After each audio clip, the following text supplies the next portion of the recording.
नमस्कार मेरे प्यारे YouTube के साथियों, तंत्रलोक में आपका स्वागत है। अब ये तंत्रलोक नाम सुनकर आप में से बहुत से लोग सोच रहे होंगे कि आखिर ये क्या नया अजूबा है। तो दोस्तों, मैं आप लोगों से इस चीज़ के लिए सिर्फ इतना ही कहना चाहता हूँ कि ये हमारा एक नया चैनल है जहाँ पर आप लोगों को कुछ ऐसी डरावनी कहानियाँ सुनने को मिलने वाली हैं जिन कहानियों को सुनते वक्त आपको लगेगा कि जैसे वो सब कुछ आपकी आंखों के सामने ही हो रहा है। इस चैनल पर आपको तंत्र मंत्र और खौफनाक रहस्यों से जुड़ी हुई लंबी लंबी कहानियां सुनने को मिलने वाली हैं। आज की इस पहली कहानी को सुनकर आप लोग जितना ज्यादा हो सके उतना ज्यादा इस चैनल को सब्सक्राइब करने की कोशिश करें, क्योंकि आपके प्यार और सपोर्ट से ही मैं इस चैनल को आगे बढ़ा पाऊंगा। अब मैं आप लोगों का ज्यादा समय खराब न करते हुए आपको सीधा तंत्रलोक की खौफनाक कहानियों में लेकर चलता हूं, जिनकी शुरुआत आज पहले दिन से आज की इस पहली कहानी से हो रही है। ये कहानी है एक 10 साल पहले के गुमनाम रहस्य की, जहां दिया की मां ऊंटी के जंगलों में गुम हो जाती है और उसका पता नहीं चलता। अपनी बेटी की फिक्र में दिया के पिता उसे उस शहर और उस रहस्य से दूर ले आते हैं। पर अब 10 साल बाद दिया एक सफर पर निकली है, जहां वो ढूंढने निकली है अपनी मां के साथ हुए उस हादसे के रहस्य को, जिससे वो अपनी मां से अलग हो गई थी। तो क्या दिया को अपने सफर की मंजिल मिल पाएगी? क्या दिया अपनी मां को इंसाफ दिला पाएगी? इस मौत के रहस्य में क्या कोई देगा दिया का साथ? चलिए देखते हैं।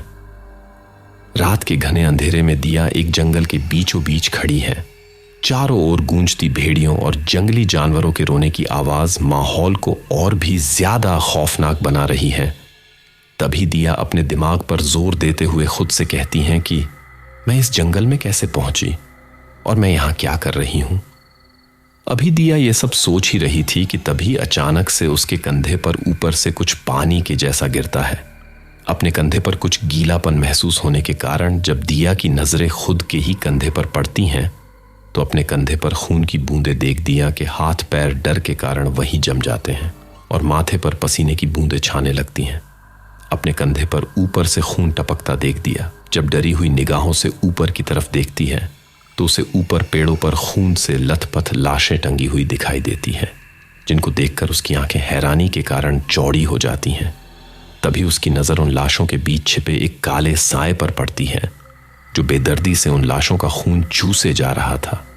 ये नजारा देख दिया का कलेजा हलक में अटक जाता है और डर के मारे उसका पूरा शरीर कपकपाने लगता है।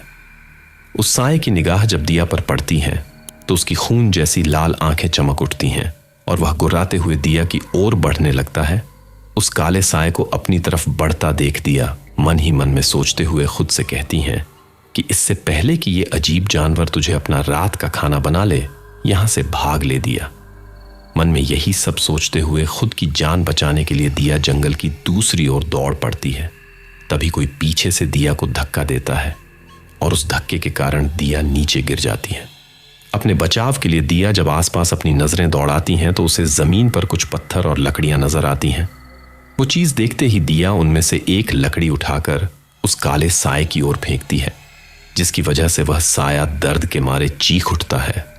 शायद उस लकड़ी की उस काले साए के काफी गहरी चोट लगी थी, लेकिन तभी उस साए के पीछे दिया को एक हैंडसम सा लड़का नजर आता है। एकदम गोरा चिट्टा चेहरा, तीखी नाक, भूरे बाल और आंखें तो ऐसी जिनमें अगर कोई एक बार देख ले तो उन आंखों में ही खोकर रह जाए। उस लड़के को देख दिया अपने मन में सोचते हुए खुद से कहती हैं कि ये अजनबी लड़का इस घने जंगल में क्या कर रहा है, कहीं ये मुझे मारने तो नहीं आया।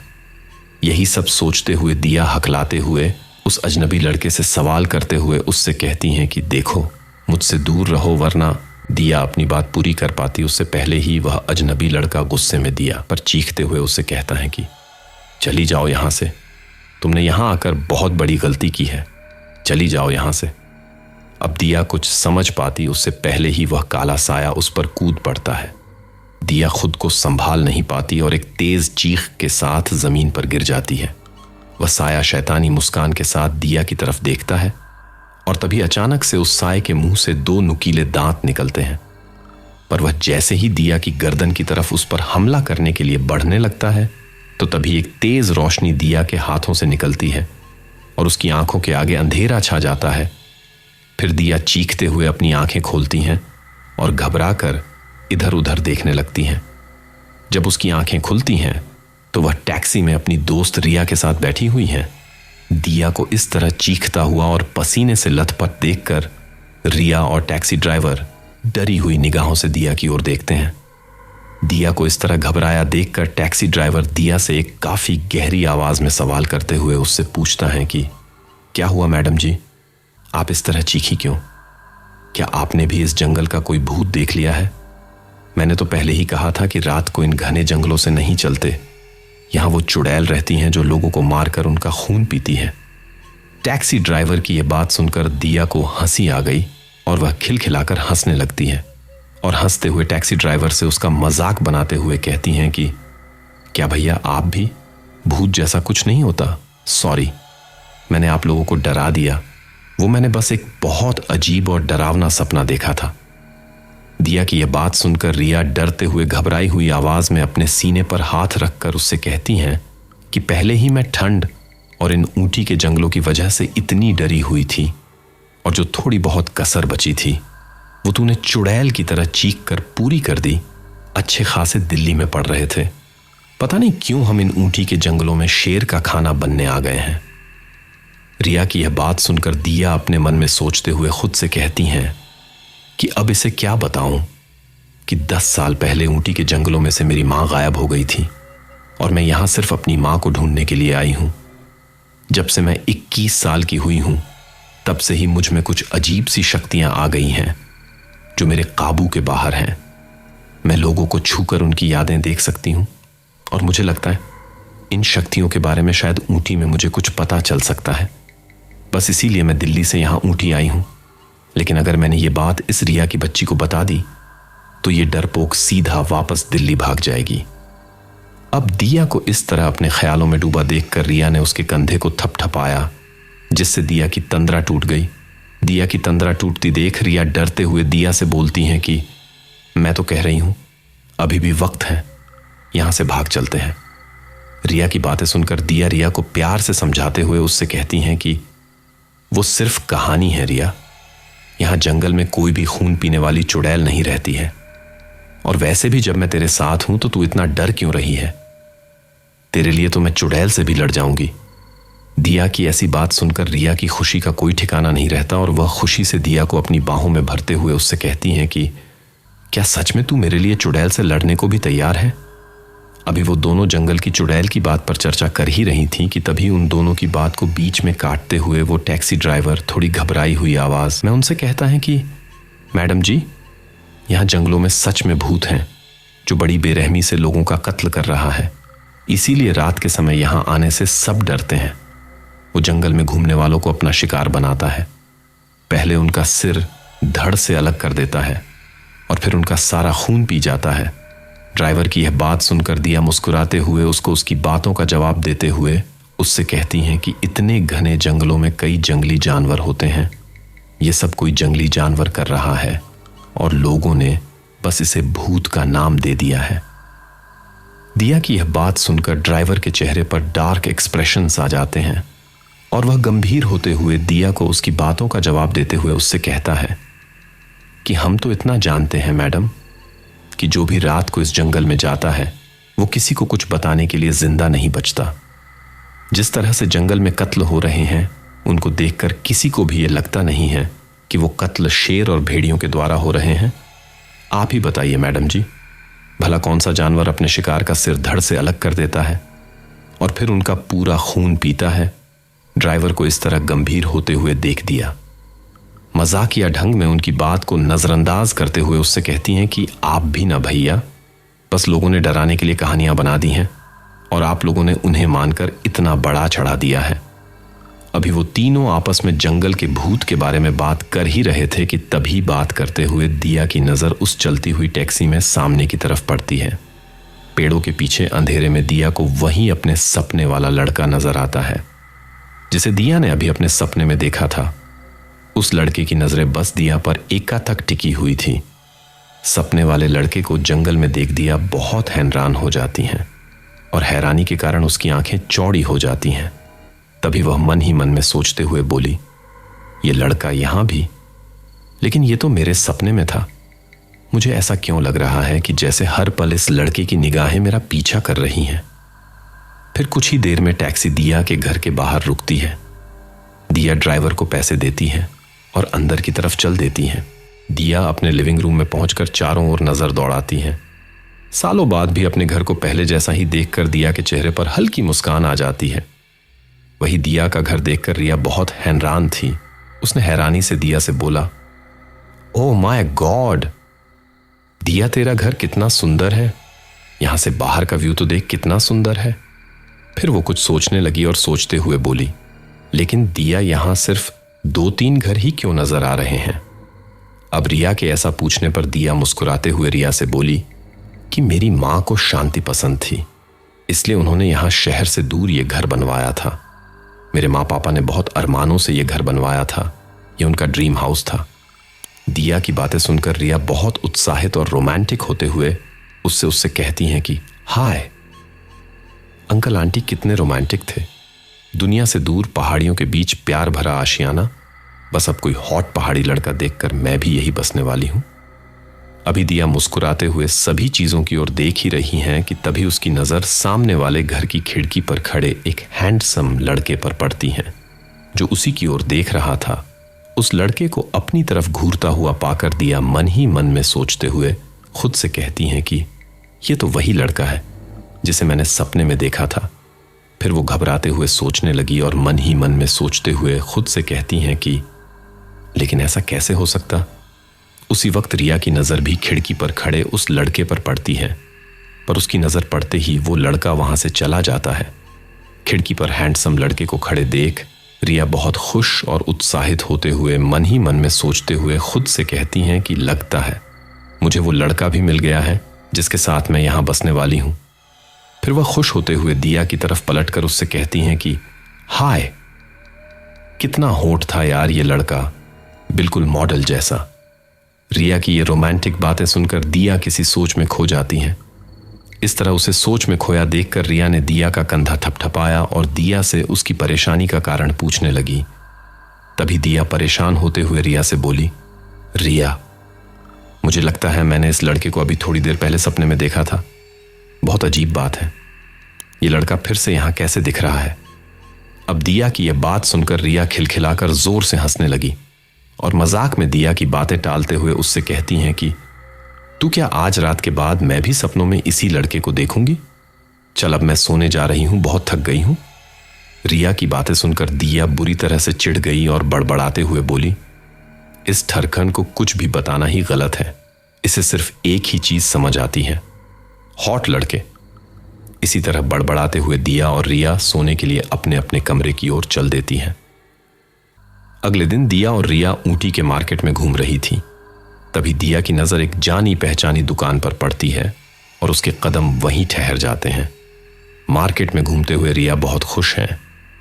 वह खुशी से चारों तरफ घूमते हुए खुद से कहती हैं कि अच्छा है कॉलेज कल से शुरू होगा, इसी बहाने हमें ऊटी घूमने का मौका मिल गया। यहाँ सब कुछ कितना खूबसूरत है यार। ये कहते हुए रिया खुशी से अपने दोनों हाथ हवा में फैला लेती है। रिया की बातें सुनकर दिया के चेहरे पर भी हल्की सी मुस्कान आ जाती है। वह पुराने समय को याद करते हुए मन ही मन में खुद से कहती हैं कि ये वही मार्केट है जहां अक्सर माँ मुझे लेकर आया करती थी, और ये तो वही दुकान है जिसके अंदर माँ मुझे बचपन में कभी लेकर नहीं गई। वो अकेली ही अंदर जाती थी और मैं बाहर उनका इंतजार किया करती थी। मेरे 10वें बर्थडे पर वो इस दुकान में से ही मेरे लिए एक खूबसूरत लॉकेट लेकर आई थी, जो आज भी मेरे पास माँ की आखिरी निशानी के रूप में है। मुझे इस दुकान के अंदर जाना चाहिए। इस दुकान के अंदर मुझे जरूर माँ के बारे में कुछ पता चल सकता है। यही सब सोचते हुए और पुराने पलों को याद करते हुए कब दिया की आंखों में आंसू आ जाते हैं उसे खुद को भी पता नहीं चलता है।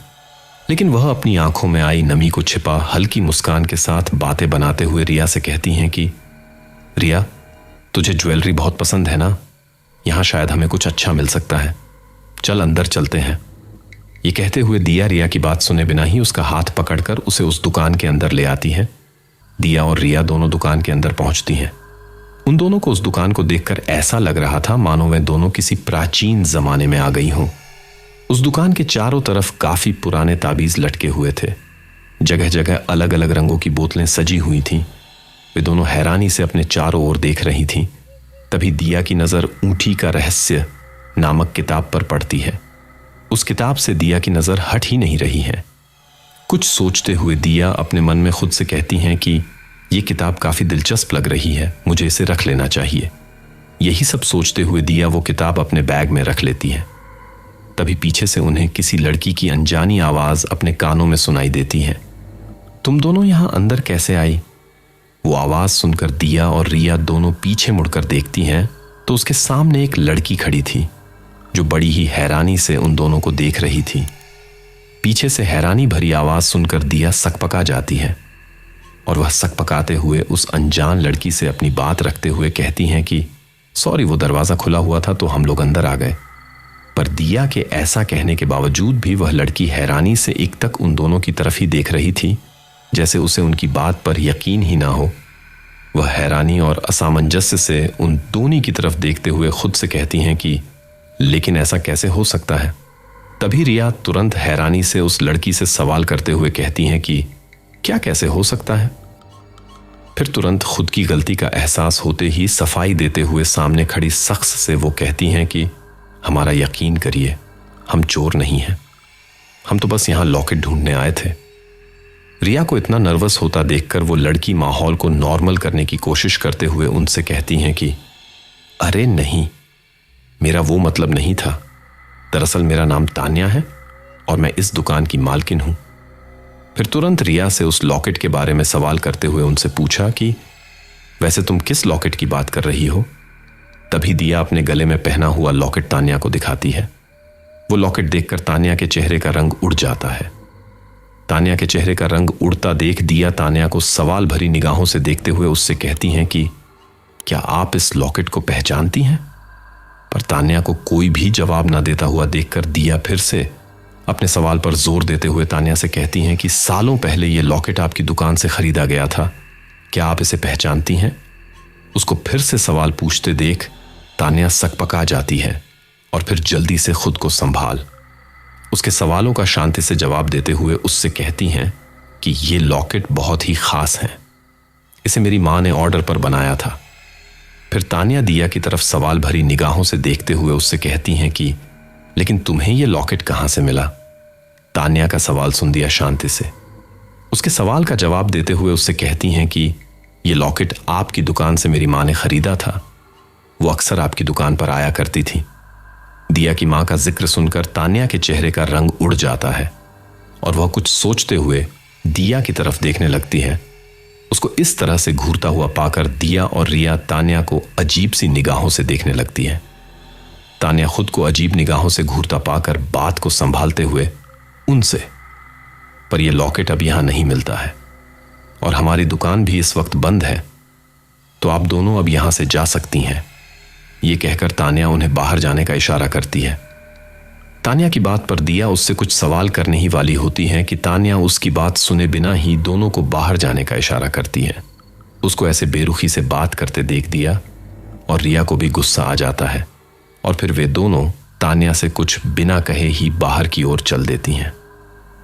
दिया गुस्से में तान्या के बारे में बात करते हुए रिया से कहती हैं कि ये तान्या कितनी अजीब थी, ऐसे ही हमें दुकान से निकाल दिया। अब समझ आया इसकी दुकान इतनी क्यों खाली थी। कस्टमर्स से ऐसे बिहेव करेगी तो कौन इसकी दुकान से सामान लेना चाहेगा। दिया को इस तरह गुस्से में बड़बड़ाता देखकर रिया उसकी बातों में उसका साथ देते हुए गुस्से से कहती हैं कि और नहीं तो क्या, वैसे भी किसको चाहिए इसकी कबाड़ की दुकान से सामान। फिर रिया दिया का हाथ खींचते हुए उससे कहती हैं कि तू चल, हम कहीं और से ज्वेलरी देख लेंगे, और भी बहुत सारी अच्छी शॉप्स हैं ऊटी में। दिया रिया की बात पर अपना सिर हाँ में हिलाती है और फिर वो दोनों तान्या की दुकान से निकलकर बाजार से और जरूरी सामान खरीदने लगते हैं।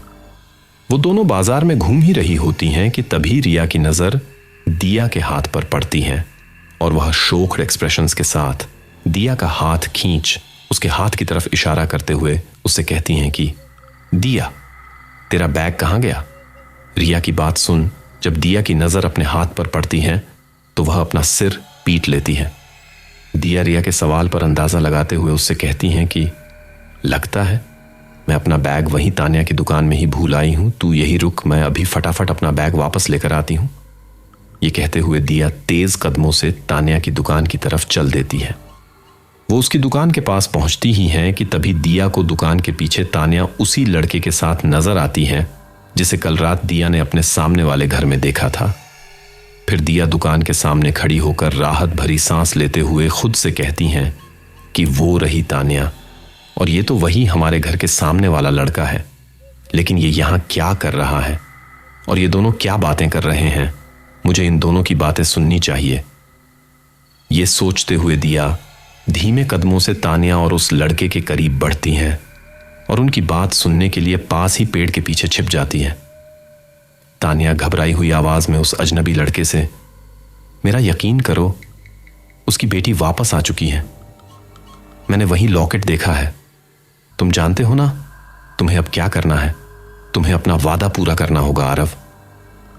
तान्या की बातें सुन दिया अपने मन में बड़बड़ाते हुए खुद से कहती हैं कि तो इस लड़के का नाम आरव है और ये तान्या कहीं मेरे लॉकेट के बारे में तो बात नहीं कर रही है।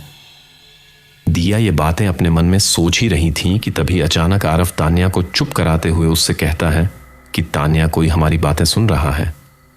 आरव की ये बात सुनकर दिया बुरी तरह घबरा जाती है और घबराहट के कारण उसके माथे पर कुछ पसीने की बूंदें छाने लगती हैं।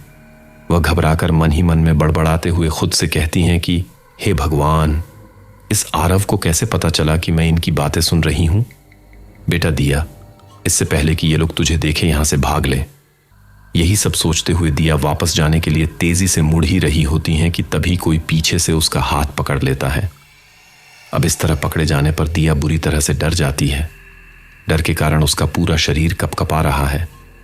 वहीं दूसरी तरफ आरव गुस्से में चीखते हुए दिया से कहता है कि इतनी भी जल्दी क्या है भागने की? कौन हो तुम और यहां छिपकर हमारी बातें क्यों सुन रही थी? आरव की गुस्से से भरी आवाज सुनकर दिया घबराते हुए पीछे मुड़ती है। आरव दिया के बहुत करीब खड़ा हुआ है। उसकी निगाहें दिया के चेहरे पर पड़ती हैं और वह हैरानी से दिया को एकटक देखता रह जाता है। उसकी तरफ हैरानी से देखते हुए आरव मन ही मन में खुद से कहता है कि ऐसा कैसे हो सकता है, पर वह अपनी बात पूरी कर पाता उससे पहले ही तान्या वहां आकर गुस्से भरी आवाज में दिया से कहती हैं कि तुम यहां क्या कर रही हो? तान्या की गुस्से भरी आवाज सुनकर दिया शर्मिंदगी से अपना सिर झुका लेती है और माफी मांगने वाले लहजे में तान्या से कहती हैं कि सॉरी, मैं आप दोनों की बातें नहीं सुनना चाहती थी, मैं तो बस यहां अपना बैग लेने आई थी। दिया का जवाब सुनकर आरव भड़क जाता है और गुस्सा से दिया पर चीखता हुए उससे कहता है कि शायद तुम्हें किसी ने मैनर्स नहीं सिखाए हैं, इस तरह छिपकर लोगों की बातें सुनना गलत बात है। आरव को खुद पर इस तरह भड़कता देख दिया से भी अब रहा नहीं जाता और वह अपना आपा खो देती है। दिया आरव को उसकी बातों का करारा जवाब देते हुए उससे कहती हैं कि तुम खुद को समझते क्या हो? मुझे भी तुम्हारी बातें सुनने में कोई दिलचस्पी नहीं है। मैंने कहा ना कि मैं बस यहां अपना बैग लेने आई थी। ये कहते हुए दिया आरव को गुस्से से घूरने लगती है, जैसे वह उसे वहीं की वहीं कच्चा चबा जाएगी। अभी वो दोनों एक दूसरे को लगातार एकटक गुस्से से घूर ही रहे थे कि तभी बात बिगड़ते देख तान्या दिया और आरव के बीच आ जाती है और वह आरव को शांत कराने की कोशिश करते हुए उससे कहती हैं कि शांत हो जाओ आरव, तुम्हें दिया से ऐसे बात नहीं करना चाहिए। फिर वो दिया से माफी मांगने वाले लहजे में उससे कहती हैं कि आई एम रियली सॉरी दिया, मैं आरव की तरफ से तुमसे माफी मांगती हूं। लेकिन अब दिया तान्या की बात का कोई जवाब दे पाती उससे पहले ही आरव उन दोनों बीच में आते हुए उनसे कहता है कि मेरे पास बर्बाद करने के लिए ज्यादा वक्त नहीं है। तुमने जो भी सुना है तुम्हें वो सब अभी की अभी भूलना होगा। ये कहकर आरव धीमे धीमे दिया की ओर बढ़ने लगता है। उसकी निगाहें दिया की नजरों से टकराती हैं और दिया की दिल की धड़कन तेज हो जाती है। आरव को अपने इतना करीब खड़ा देख दिया अपने मन में सोचते हुए खुद से कहती हैं कि ये आरव मेरे इतने करीब क्यों आ रहा है और ये मुझे ऐसे घूर क्यों रहा है। अभी दिया ये सब सोच ही रही थी कि उतने में ही आरव दिया का चेहरा अपने दोनों हाथों में थाम लेता है। वह एकटक दिया की आंखों में देख रहा है। तभी एकदम से दिया की आंखें चमकने लगती हैं जिसका एहसास उसे भी नहीं है। पर आरव दिया के इस रूप को देख के बिल्कुल हैरान रह जाता है। पर उसके चेहरे का रंग उड़ा हुआ देख दिया आरव को खुद से दूर करने के लिए पूरी ताकत से उसे धक्का देती है, लेकिन वह अपनी जगह से हिलता तक नहीं है।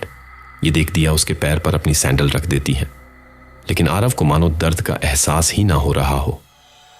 आरव को बिल्कुल भी हिलता ना देख दिया हैरानी से अपने मन में बड़बड़ाते हुए खुद से, इस लड़के में इतनी ताकत कहां से आई?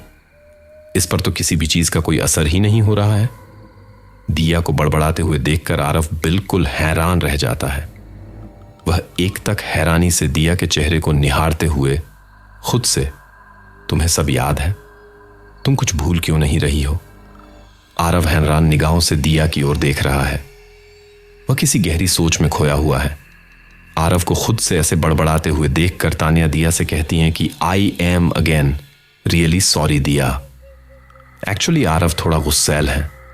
वह गुस्से में कभी कभी अजीब हरकतें करने लगता है। मैं सच में आरव की हरकतों से बहुत शर्मिंदा हूं और तहे दिल से तुमसे आरव की हरकतों के लिए माफी भी चाहती हूं। चलो आरव यहां से। ये कहते हुए तानिया आरव को वहां से उसका हाथ पकड़ उसे वहां से ले जाने लगती है। तानिया की सफाई सुनकर दिया का चेहरा गुस्से से लाल हो जाता है। वह अपना गुस्सा कंट्रोल नहीं कर पाती और गुस्से से आरव को घूरते हुए तानिया पर भड़कते हुए उससे, मुझे तो लगता है तुम्हारा ये दोस्त आरव बिल्कुल पागल है। इसे तुम घर में बंद करके क्यों नहीं रखती हो या फिर किसी मेंटल हॉस्पिटल में एडमिट क्यों नहीं करवा देती? आरव अब भी हैरानी से दिया की ओर देख रहा है, मानो उसे दिया की बातों का कोई फर्क ही न पड़ रहा हो। आरव को कोई भी रिएक्शन ना देते देख तानिया उसका हाथ पकड़कर खींचते हुए उसे दुकान के अंदर ले जाती है। उन्हें दुकान के अंदर जाता देख दिया गुस्से से बड़बड़ाते हुए खुद से, ये तानिया और इसके दोस्त सभी अजीब हैं। कुछ मिनट बाद तानिया दिया के बैग के साथ दुकान से आती है। दिया अपना बैग लेकर वापस रिया के पास बाहर चल देती है। दिया को दुकान से वापस आता देख रिया उत्सुकता उससे सवाल करते हुए, मिल गया तेरा बैग? तू इतने गुस्से में क्यों है? उस अजीब लड़की ने तुझे फिर कुछ बोला क्या? रिया के सवाल पर दिया को तो मानो अपनी मन की भड़ास निकालने का मौका मिल गया हो। वह परेशानी भरी आवाज में रिया से, यार जब से ऊटी आई हूं सारे अजीब लोग ही मिल रहे हैं। तुझे पता है मैं अभी अभी उस सामने वाले लड़के से मिली। ये कहते हुए दिया रिया को तानिया और आरव के साथ घटी घटना के बारे में बताती हैं। दिया की बातें सुनकर रिया खिलखिलाकर जोर से हंसने लगती हैं। उसको इस तरह खिलखिलाकर हंसता देख दिया बुरी तरह से चिढ़ जाती है और वह चिढ़े हुए भाव के साथ ही रिया से, ही मैंने कोई जोक सुनाया है क्या? पागलों की तरह क्यों हंस रही है? दिया को यूं चिढ़ता देखकर रिया एक पल के लिए खुद को संभालती है। फिर वह दिया को छेड़ने के अंदाज में उससे, हाय तू अभी अभी हमारे हॉट पड़ोसी से मिलकर आई है। मुझे तो लगता है उसे तू पसंद आ गई है, इसलिए कल रात भी तुझे घूर रहा था और आज भी। मुझे तो लगता है उसे तुझसे पहली नजर का प्यार हो गया है। ये कहते हुए रिया दिया के गाल खींचते हुए फिर से शरारती ढंग में हंसने लगती है। रिया को अपना मजाक बनाते देखकर दिया बुरी तरह से चिढ़ जाती है। चिढ़ और गुस्से के कारण उसके गाल बुरी तरह लाल हो जाते हैं। वह उसी चिढ़न भरी आवाज में रिया से, ही कितना अच्छा जोक सुनाया है तूने।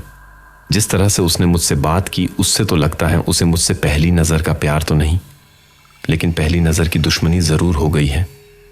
दिया की बात पर रिया रोमांटिक होते हुए उससे, हाय काश कोई हैंडसम लड़का मुझसे भी ऐसी दुश्मनी कर ले। रिया को इतनी नौटंकी करते देख दिया मन ही मन में बड़बड़ाते हुए खुद से, मैं भी किस पागल इंसान से बात कर रही हूं। यही सब सोचते हुए वह अपना सिर हिलाने लगती है। फिर रिया को टोकते हुए उसी चिड़न भरी आवाज में उससे, बस तुझे तो हर चीज में ही रोमांस नजर आता है।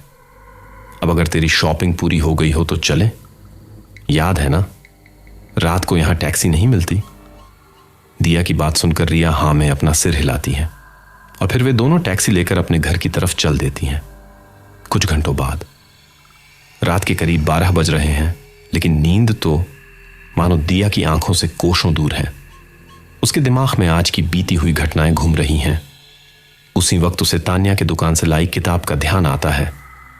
दिया उस किताब के बारे में अपने मन में सोचते हुए खुद से, अरे हां तान्या की दुकान से जो किताब मैंने ली है, मुझे उसे पढ़कर देखना चाहिए। शायद उससे मुझे कुछ ऊंटी के बारे में पता चल सके।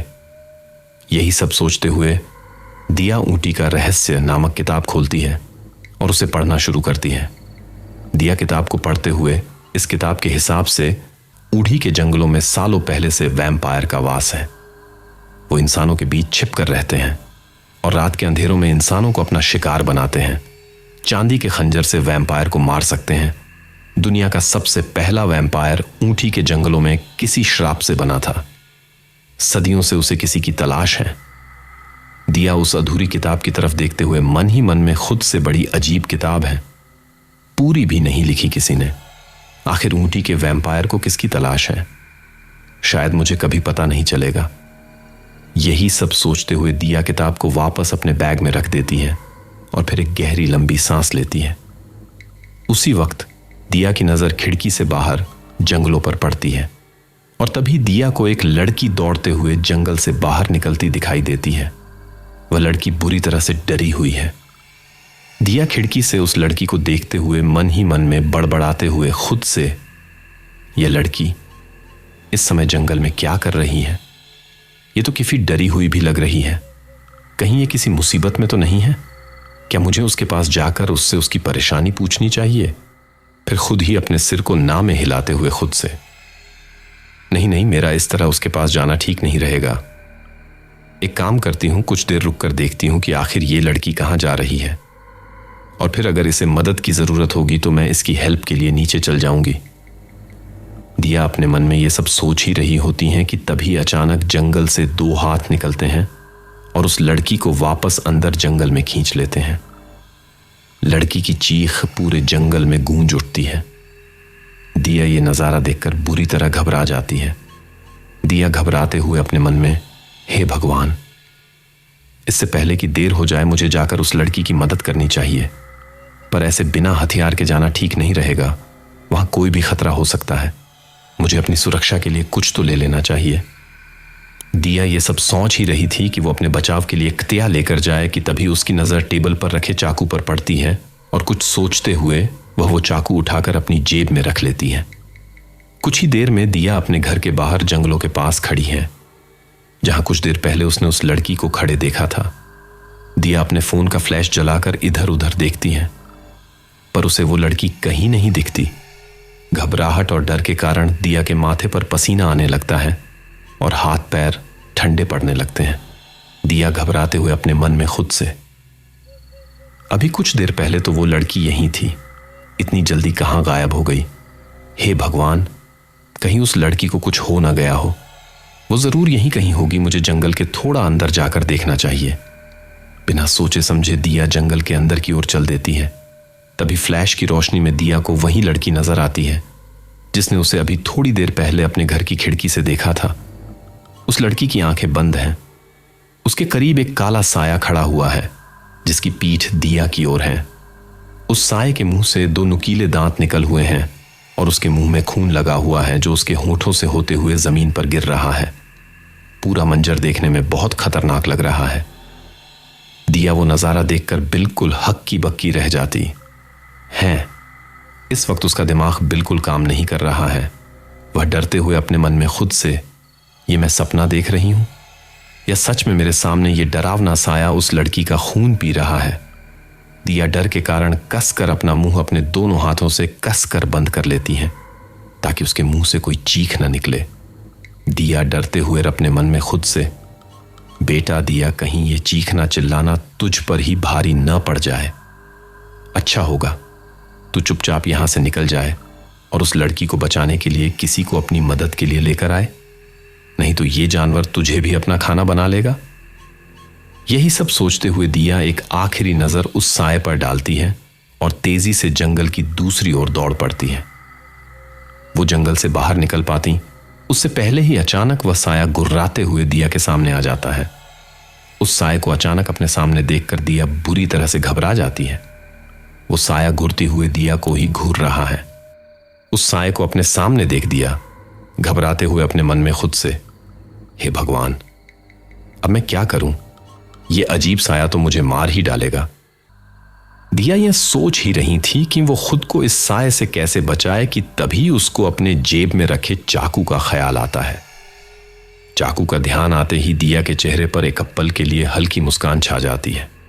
वह चहकते हुए अपने मन में खुद से, चाकू, हाँ वो चाकू इस वक्त मेरे काम आ सकता है। दिया अपनी जेब से चाकू निकालकर उस साए की ओर कर देती है। वह साया जैसे ही उसके करीब आता है, दिया चाकू से उस पर हमला करती है और वह साया दर्द से चीख उठता है। उस साए की दर्दनाक चीख पूरे जंगल में गूंज उठती है। दिया कांपती हुई आवाज में उस साए को धमकी देते हुए उससे कहती हैं कि मेरे पास मत आना, वरना मैं तुम्हें जिंदा नहीं छोड़ूंगी। ये कहते हुए दिया एक बार फिर उस साए पर चाकू से हमला करती है और वह साया दर्द से चीख उठता है। तभी अचानक कोई पीछे से दिया के कंधे पर हाथ रखता है और वह घबराकर पीछे देखती है। दिया को घबराया हुआ देखकर आरव उसे शांत कराते हुए उससे कहता है कि हे, घबराओ मत, ये मैं हूं आरव। फिर वह दिया से सवाल करते हुए, रात के समय तुम जंगल में क्या कर रही हो, वो भी इस छोटे से चाकू के साथ? आरव को अपने सामने देखकर दिया की सांस में सांस आती है और फिर वह घबराते हुए आरव से उस साए की तरफ इशारा करते हुए उससे, आरव, वो वहां पर, वो साया खून। दिया की बात सुनकर आरव बिल्कुल हैरान रह जाता है और फिर वह उसी हैरानी भरी आवाज में दिया से सवाल करते हुए, उससे कौन सा साया, कैसा खून? यहां पर तो तुम्हारे अलावा कोई भी नहीं है। आरव की बात सुनकर दिया बुरी तरह से चिढ़ जाती है और फिर वह उसी चिड़न भरी आवाज में सामने की तरफ इशारा करते हुए, उससे अंधे हो क्या? तुम्हें वो सामने काला साया नजर नहीं आ रहा है? ये कहते हुए दिया जैसे ही आरव को वो काला साया दिखाने के लिए पलटकर सामने की ओर देखती है तो हैरान रह जाती हैं, क्योंकि जहां कुछ देर पहले वह डरावना साया खड़ा था वहां उसे कोई भी दिखाई नहीं देता। ये देखकर वो बुरी परेशान हो जाती है। दिया परेशान होते हुए मन ही मन में खुद से, लेकिन ऐसा कैसा हो सकता है? मैंने खुद उस साए को अभी यहां देखा था। फिर वह आरव को अपनी बात समझाते हुए उससे, आरव, मैं सच कह रही हूं, यहां एक अजीब डरावना साया था। उसके मुंह से 2 नुकीले दांत निकल हुए थे और वो एक लड़की का खून पी रहा था। दिया की बात सुनकर आरव खिलखिलाकर हंसने लगता है। उसकी हंसी की गूंज पूरे जंगल में गूंज उठती है। वह दिया का मजाक बनाने के लहजे में उससे लगता है, तुमने ज्यादा ही भूत की फिल्में देख ली हैं, क्योंकि न तो यहां कोई खून पीने वाला साया है, न ही कोई लड़की। वैसे भी खून पीने का डिपार्टमेंट तो तुम लड़कियों के पास होता। आरव की बात सुनकर दिया उसे अपनी बात समझाते हुए उससे, मुझे पता है आरव, सुनने में तुम्हें सब बहुत अजीब लगेगा, लेकिन मेरा यकीन करो, सच में यहां कोई था। दिया की बात सुनकर आरव उसे शांति से समझाते हुए, उससे ये जंगल है, यहां अजीब चीजें और जानवर ही रहते हैं जो रात को जंगल में घूमने वाले बेवकूफ लोगों को अपना शिकार बनाते हैं, इसलिए अच्छा होगा हम यहां से चले। पर अगर तुम्हें जानवरों का खाना बनने का शौक है तो तुम यहां आराम से घूम से सकती हो। आरव की बात सुनकर दिया बुरी तरह से चिढ़ जाती है। उसे इस वक्त आरव पर बहुत तेज गुस्सा आ रहा है, लेकिन वो चाहकर भी अपना गुस्सा उसे दिखा नहीं पा रही है। कुछ सोचते हुए दिया आरव से सवाल करते हुए, अगर जंगल में आने वाले लोग बेवकूफ हैं तो मिस्टर जीनियस, तुम रात के 1 बजे यहां क्या करने आए हो? ये कहते हुए दिया उसे सवालिया और शक भरी निगाहों से देखने लगती है। दिया की बात सुनकर आरव एक पल के लिए सकपका जाता है। फिर खुद को संभालते हुए वह दिया को उसके सवाल का जवाब देते हुए उससे, वो मायम, मुझे नींद नहीं आ रही थी, इसलिए मैं अपने घर के बाहर टहल रहा था। तभी मैंने तुम्हें जंगल में आता हुआ देखा तो मैं भी यहां तुम्हारे पीछे पीछे आ गया। फिर बात को बदलते हुए दिया से, अब अगर तुम्हारे सवाल जवाब खत्म हो गए हो तो मुझे मरने का कोई शौक नहीं है। मैं यहां से जा रहा हूं, अगर तुम्हें मेरे साथ चलना है तो चल सकती हो। आरव की बात सुनकर दिया मन ही मन में खुद से, वो लड़की शायद मेरे मन का वहम होगी, अच्छा होगा मैं आरव के साथ वापस चली जाऊं। ये सब सोचते हुए दिया आरव के पीछे दौड़ पड़ती है और उसे पीछे से आवाज लगाते हुए उससे, रुको, मैं भी आ रही हूं, तुम एक बेचारी लड़की को इस तरह जंगल में अकेले छोड़कर कहां जा रहे हो? दिया की बात सुनकर आरव धीमे से मुस्कुरा देता है। कुछ ही देर में दिया अपने घर के बाहर पहुंच चुकी हैं। दरवाजा खोलकर जब वो पीछे मुड़कर आरव की ओर देखती हैं तो उसे वहां कोई नहीं दिखाई देता। आरव वहां से जा चुका है।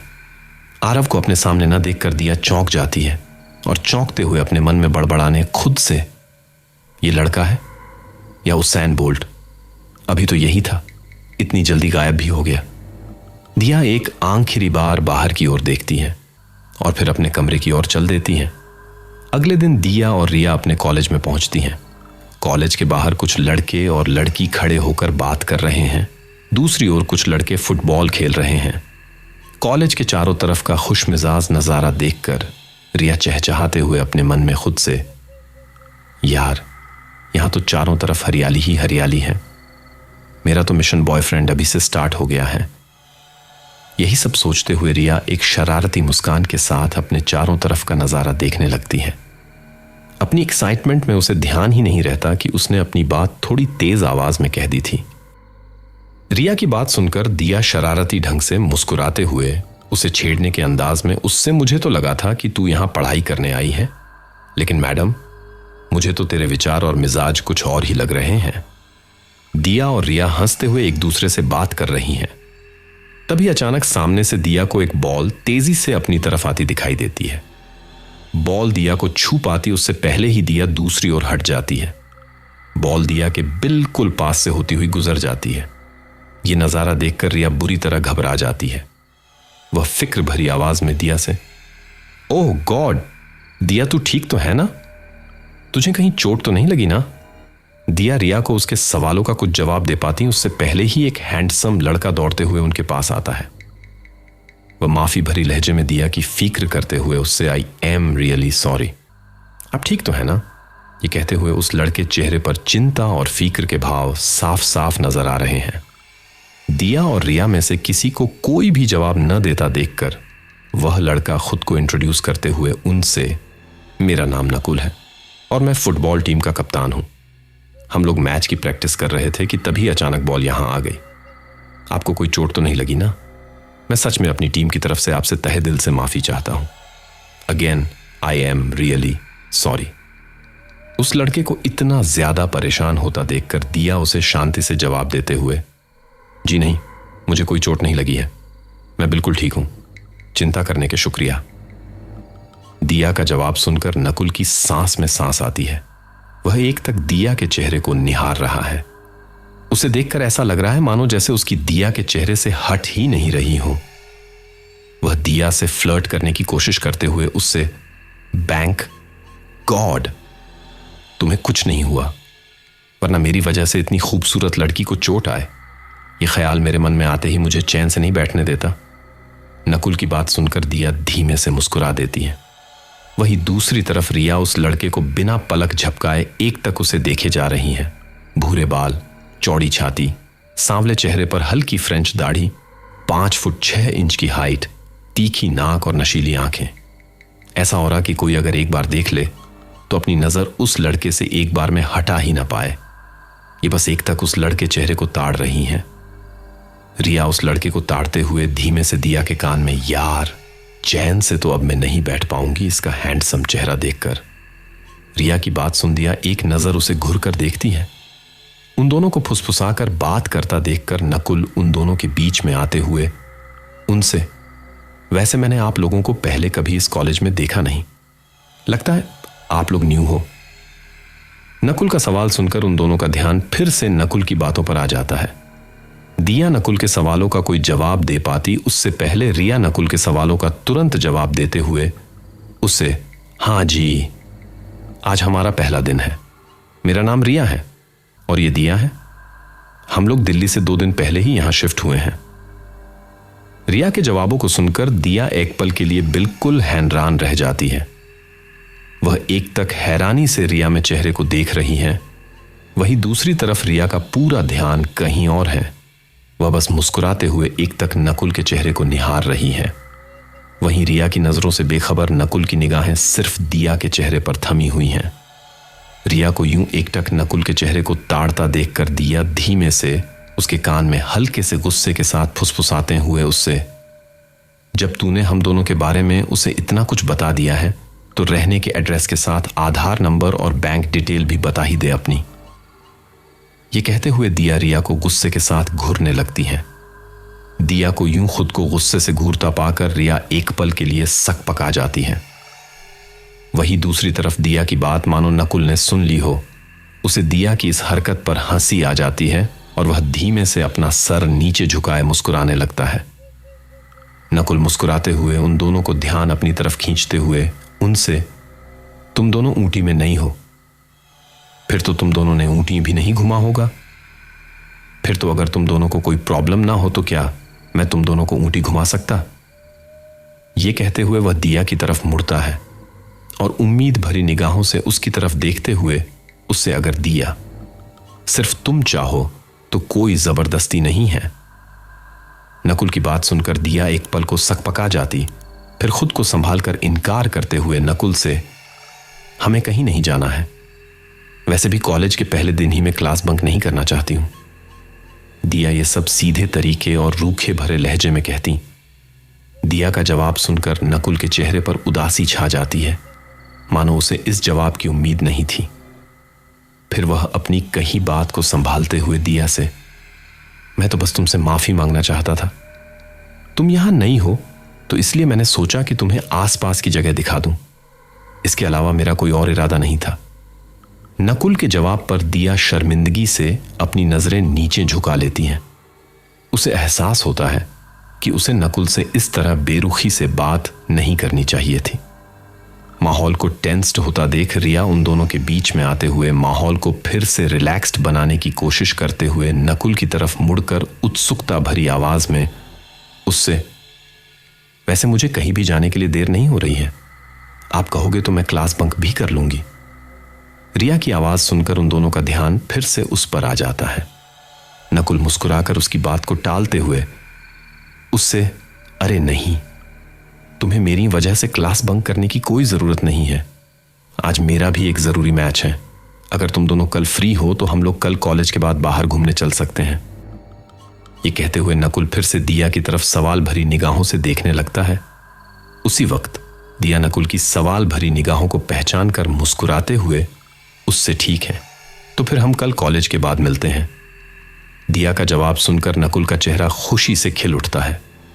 उसकी खुशी का कोई ठिकाना नहीं है, लेकिन वह अपने एक्सप्रेशंस दिया और रिया से छुपा मन ही मन मुस्कुराने लगता है। वह दिया को उसके जवाब पर कुछ कह पाता, जवाब उससे पहले ही कोई नकुल की टीम में से उसे आवाज लगाता है। उस आवाज को सुनकर नकुल उदास हो जाता है और उसी उदासी भरी आवाज में उनसे, उफ, लगता है अभी के लिए मुझे यहां से जाना होगा। फिर वह दिया की तरफ देख मुस्कुराते हुए उसे, दिया जल्द ही तुमसे फिर मुलाकात होगी, अभी के लिए बाय। नकुल मुस्कुराते हुए उन दोनों को बाय करता है और फिर भागकर वापस अपनी टीम के पास चला जाता है। नकुल को जाते हुए देखकर रिया शरारती मुस्कान के साथ दिया की तरफ पलटती है और उसे छेड़ने के अंदाज उससे, हाय ये मेरी आंखें धोखा खा रही हैं, या सच में एक हॉट लड़का तुझसे फ्लर्ट कर रहा था और तूने उसे ज्यादा भाव भी नहीं दिया। कितनी बेवकूफ है यार तू। रिया की बात सुन दिया उसी की टोन में जवाब देते हुए उससे, हम दोनों की तरफ से तो सारे भाव तूने ही दे दिए ना, तो बस फिर काफी है। फिर कुछ सोचते हुए दिया शरारती ढंग से मुस्कुराते हुए रिया को छेड़ने के अंदाज में उससे, वैसे मुझे तो तुझे देखकर ऐसा लग रहा था कि तू तो अभी उस लड़के पर कूद पड़ेगी और उसे अभी की अभी कच्चा चबा जाएगी। ये कहकर दिया खिलखिलाकर हंसने लगती है। तभी अचानक कुछ सोचते हुए दिया की मुस्कुराहट गायब हो जाती है और वो हैरानी भरी निगाहों से रिया की ओर देखते हुए उससे कहती हैं कि, पर कल तक तो तुझे वो पड़ोस वाला पसंद था और आज ये वाला पसंद आ गया। दिया की ये बात सुनकर रिया उदासी भरे लहजे में उससे, लेकिन पड़ोस वाला लड़का तो तुझे ही घूरता रहता है, तो मैंने सोचा इस पर ट्राई कर लूं, लेकिन ये लड़का भी तुझ में ही दिलचस्पी ले रहा है। मुझे तो लगता है मैं इस जन्म सिंगल ही मरूंगी। रिया की ये बात सुनकर दिया धीमे से मुस्कुरा देती है और फिर मुस्कुराते हुए ही उससे, अगर तेरी ठरक हो गई हो तो मैडम हम क्लास में चले, वरना हमारी क्लासेस मिस हो जाएगी। दिया की ये बात सुनकर रिया बच्चों की तरह मुंह फुला लेती है और फिर वे दोनों क्लास की ओर चल देती हैं। कॉलेज में दिया का बाकी का दिन नॉर्मल रहता है। कॉलेज खत्म होने के बाद वे दोनों अपने घर पहुंचती हैं। दिया चेंज करने के लिए अपने कमरे में आ जाती हैं। दिया जैसे ही अपने कमरे में पहुंचती हैं, अपने सामने का दृश्य देखकर उसके चेहरे का रंग उड़ जाता है। उसके कमरे में चारों ओर सामान बिखरा हुआ है। कमरे की खिड़की खुली हुई है। अपने कमरे की यह हालत देखकर दिया हैरान रह जाती हैं। वह उसी हैरानी के साथ अपने आप में बड़बड़ाते हुए खुद से, मेरे कमरे की यह हालत कैसे हुई? लगता है मुझे कोई डराना चाहता है, क्योंकि सुबह जब मैं गई थी तब तो सब ठीक था।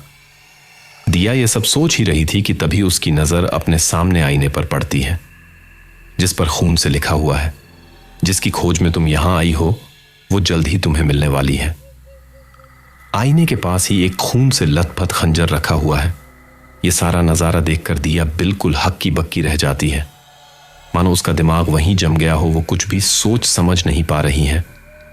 तभी दिया की नजर एक बार फिर उस खंजर पर पड़ती है और वह उस खंजर को अपने हाथ में उठाते हुए खुद से, ये खंजर, जरूर जो शख्स मेरे कमरे में आया था, यह खंजर उसी का होगा। मुझे अभी के लिए इसे अपने पास रख लेना चाहिए। ये सब सोचते हुए दिया वो खंजर अपने बैग में रख लेती। दिया घबराकर अपने मन में सोचते हुए खुद से, लेकिन इस सब का मतलब क्या है? क्या और कौन मिलने वाला है मुझे? शायद कोई है जो मुझ पर नजर रख रहा है, मुझे डराना चाहता है, लेकिन कोई ऐसा क्यों करेगा? ये सब सोचते हुए दिया बुरी तरह से परेशान हो जाती है। वह गुस्से और परेशानी से अपना सिर पकड़ लेती है। उसे समझ नहीं आ रहा वह इस वक्त क्या करे। वह गुस्से में बड़बड़ाते हुए खुद से, ये जो कोई भी है, अगर एक बार मुझे मिल गया तो मैं उसे छोड़ूंगी नहीं। पर समझ नहीं आ रहा ये शख्स है कौन और मेरे कमरे तक पहुंचा कैसे? दिया परेशान होकर बेड पर बैठ जाती है और परेशानी भरी आवाज में बड़बड़ाते हुए खुद से, जब से ऊँटी आई हूं कुछ न कुछ अजीब हो ही रहा है। अब इससे पहले कि रिया ये सब देखकर डर जाए, मुझे इस कमरे की सफाई करनी होगी, वरना कमरे की हालत को देख वह अपने सवालों से पूरा माथा खा जाएगी। दिया एक गहरी लंबी सांस लेती है और फिर कमरे की सफाई करने में लग जाती है। सफाई करने के बाद रात के समय में दिया रिया के साथ लिविंग रूम में बैठी हुई हैं। रिया खिड़की से बाहर झांक रही हैं और दिया टीवी देख रही हैं। तभी रिया सामने वाले घर की खिड़की में झांकते हुए दिया से, ये सामने वाला लड़का हमेशा घर में क्यों बंद रहता है? मैंने कभी इसके घर में कोई आता जाता भी नहीं देखा है। रिया की बात सुनते ही दिया की नजर टीवी से हटकर उस पर आ जाती है। वह उत्सुकता भरी आवाज में रिया से, तुझे भी यही लगता है ना कि वो लड़का थोड़ा अजीब है? और तो वह दिन में कभी बाहर भी नहीं निकलता, हमेशा अंधेरे में ही रहता है। दिया की बात सुन रिया भी उत्सुकता से उसकी बात में हामी मिलाते हुए उससे, हाँ, मैंने कई बार उसे तेरे कमरे की ओर देखते हुए देखा है, पर जैसे ही उसकी नजर मुझ पर पड़ती है वह गायब हो जाता है। मैं तो कभी कभी सोच में पड़ जाती हूं कि यह सच में लड़का ही तो है ना, या कोई भूत। ये कहते हुए रिया अपना हाथ अपनी थोड़ी पर रख लेती है, जैसे वह किसी गहरी सोच में खोई हुई हो। उसी वक्त अचानक घर की लाइट चली जाती है और पूरे घर में अंधेरा छा जाता है। अंधेरे से डर के कारण रिया जोर से चीखने लगती है, जिससे पूरा घर उसकी चीखों से गूंज उठता है। रिया की चीख सुनकर दिया बुरी तरह से घबरा जाती है। वह घबराते हुए बेचैनी से सवाल करते हुए रिया से, क्या हुआ रिया, तू चीख क्यों रही है? दिया का सवाल सुनकर रिया बुरी तरह झल्ला जाती है और फिर झल्लाते हुए ही जवाब देते हुए उससे, तू जानती तो है मुझे अंधेरे से कितना डर लगता है, फिर ये अजीबोगरीब सवाल क्यों पूछ रही हैं? फिर वह बच्चों की तरह रोते हुए दिया से रिक्वेस्ट करते हुए उससे, प्लीज दिया कुछ कर, मुझे ये अंधेरा खा रहा है, अब तो मुझे घबराहट के कारण चक्कर भी आने लगे हैं। रिया को इस तरह गिड़गिड़ाता देखकर दिया बुरी तरह सकपका जाती है। वह रिया को शांत कराने की कोशिश करते हुए उससे लगता है अपने घर का फ्यूज उड़ गया। फिर कुछ सोचते हुए वह परेशान हो जाती हैं, जिसके कारण उसके माथे पर सिलवटें पड़ने लगती हैं। वह उसी परेशानी भरी आवाज में रिया से, लेकिन रिया, मुझे तो फ्यूज ठीक करना ही नहीं आता है, अब मैं क्या करूं? लेकिन रिया को तो मानो अपने कानों में कुछ सुनाई ही ना दे रहा हो। उसका पूरा शरीर डर के कारण कपकपा रहा है, जिसकी वजह से वो अपने मुंह से एक शब्द भी नहीं बोल पा रही है। ये देखकर दिया बुरी तरह घबरा जाती है। दिया बेचैनी से अपने मन में सोचते हुए खुद से, रिया काफी डरी हुई लग रही है। मेरे पास कोई और ऑप्शन नहीं है। लगता है मुझे अब उस खड़ूस आरव से मदद मांगने जाना ही पड़ेगा, क्योंकि उसके अलावा मुझे यहां कोई नजर नहीं आ रहा है। यही सब सोचते हुए दिया एक गहरी लंबी सांस लेती है और फिर वह रिया को सांत्वना देते हुए शांत कराने की कोशिश में उससे, तू डर मत रिया, मैं अपने पड़ोस में जाकर किसी से हेल्प मांगती हूं, शायद वो आरव हमारी कुछ मदद कर सके। तब तक तू अपने फोन में फ्लैश जलाकर बैठी रह, मैं बस अभी थोड़ी देर में आती है। ये बोलकर दिया रिया को लिविंग रूम में छोड़कर आरव के घर की तरफ चल देती है। कुछ देर बाद दिया आरव के घर के बाहर खड़ी है।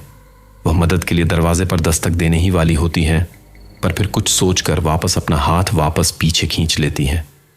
दिया अपने मन में बड़बड़ाते हुए खुद से, दिया, अगर तुझे उस खड़ूस से मदद चाहिए तो ना चाहते हुए भी तुझे अपना ईगो साइड रखकर इसके घर का दरवाजा खटखटाना होगा। वहां रिया तेरा इंतजार कर रही है। कम ऑन दिया, यू कैन डू इट। यही सब सोचते हुए दिया एक गहरी लंबी सांस लेती है। फिर कुछ सोचते हुए वह आरव के दरवाजे पर दस्तक देती है।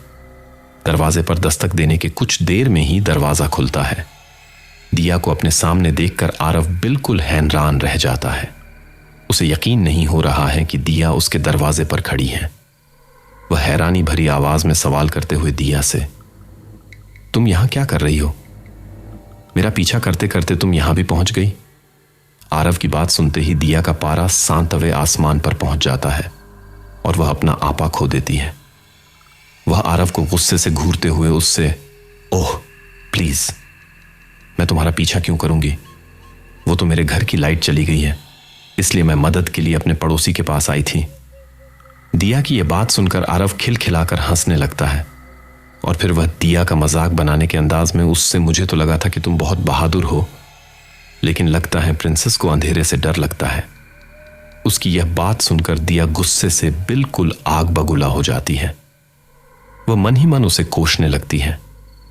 दिया खुद को शांत कराने की कोशिश में मन ही मन बड़बड़ाते हुए खुद से, ये आरव का बच्चा तो मेरा मजाक बना रहा है, साले की हिम्मत तो देखो, अगर रिया को अंधेरे से डर ना लगता होता तो मैं क्या मेरी जूती भी इसके घर पर दस्तक नहीं देती। फिर कुछ सोचते हुए दिया अपने मन में खुद से, पर बेटा दिया, अभी तुझे इस खड़ूस की मदद की जरूरत है, इसलिए तुझे इससे प्यार से पेश आना होगा ताकि ये तेरी मदद के लिए इनकार ना कर सके। यही सब सोचते हुए दिया अपने दांत कसकर बींच लेती। फिर वह एक जबरदस्ती मुस्कान के साथ मुस्कुराते हुए उससे, ही नाइस जोक, एक्चुअली मुझे नहीं, मेरी दोस्त रिया को अंधेरे से डर लगता है और इस वक्त हमारे घर का फ्यूज उड़ गया है और मुझे वो ठीक करना नहीं आता, तो प्लीज क्या तुम मेरी मदद कर सकते हो मिस्टर खड़ूस? दिया आरव से हेल्प मांग ही रही थी कि उसी वक्त उसकी नजर आरव के पीछे खड़े लड़के पर पड़ती है, जो मुस्कुराते उन्हीं की तरफ आ रहा है। सांवला चेहरा, तीखी ठोड़ी, लंबा शरीर, अच्छे नैन नक्श, काले बाल, नीली आंखें जो किसी को भी आसानी से अपनी ओर आकर्षित करने के लिए काफी है।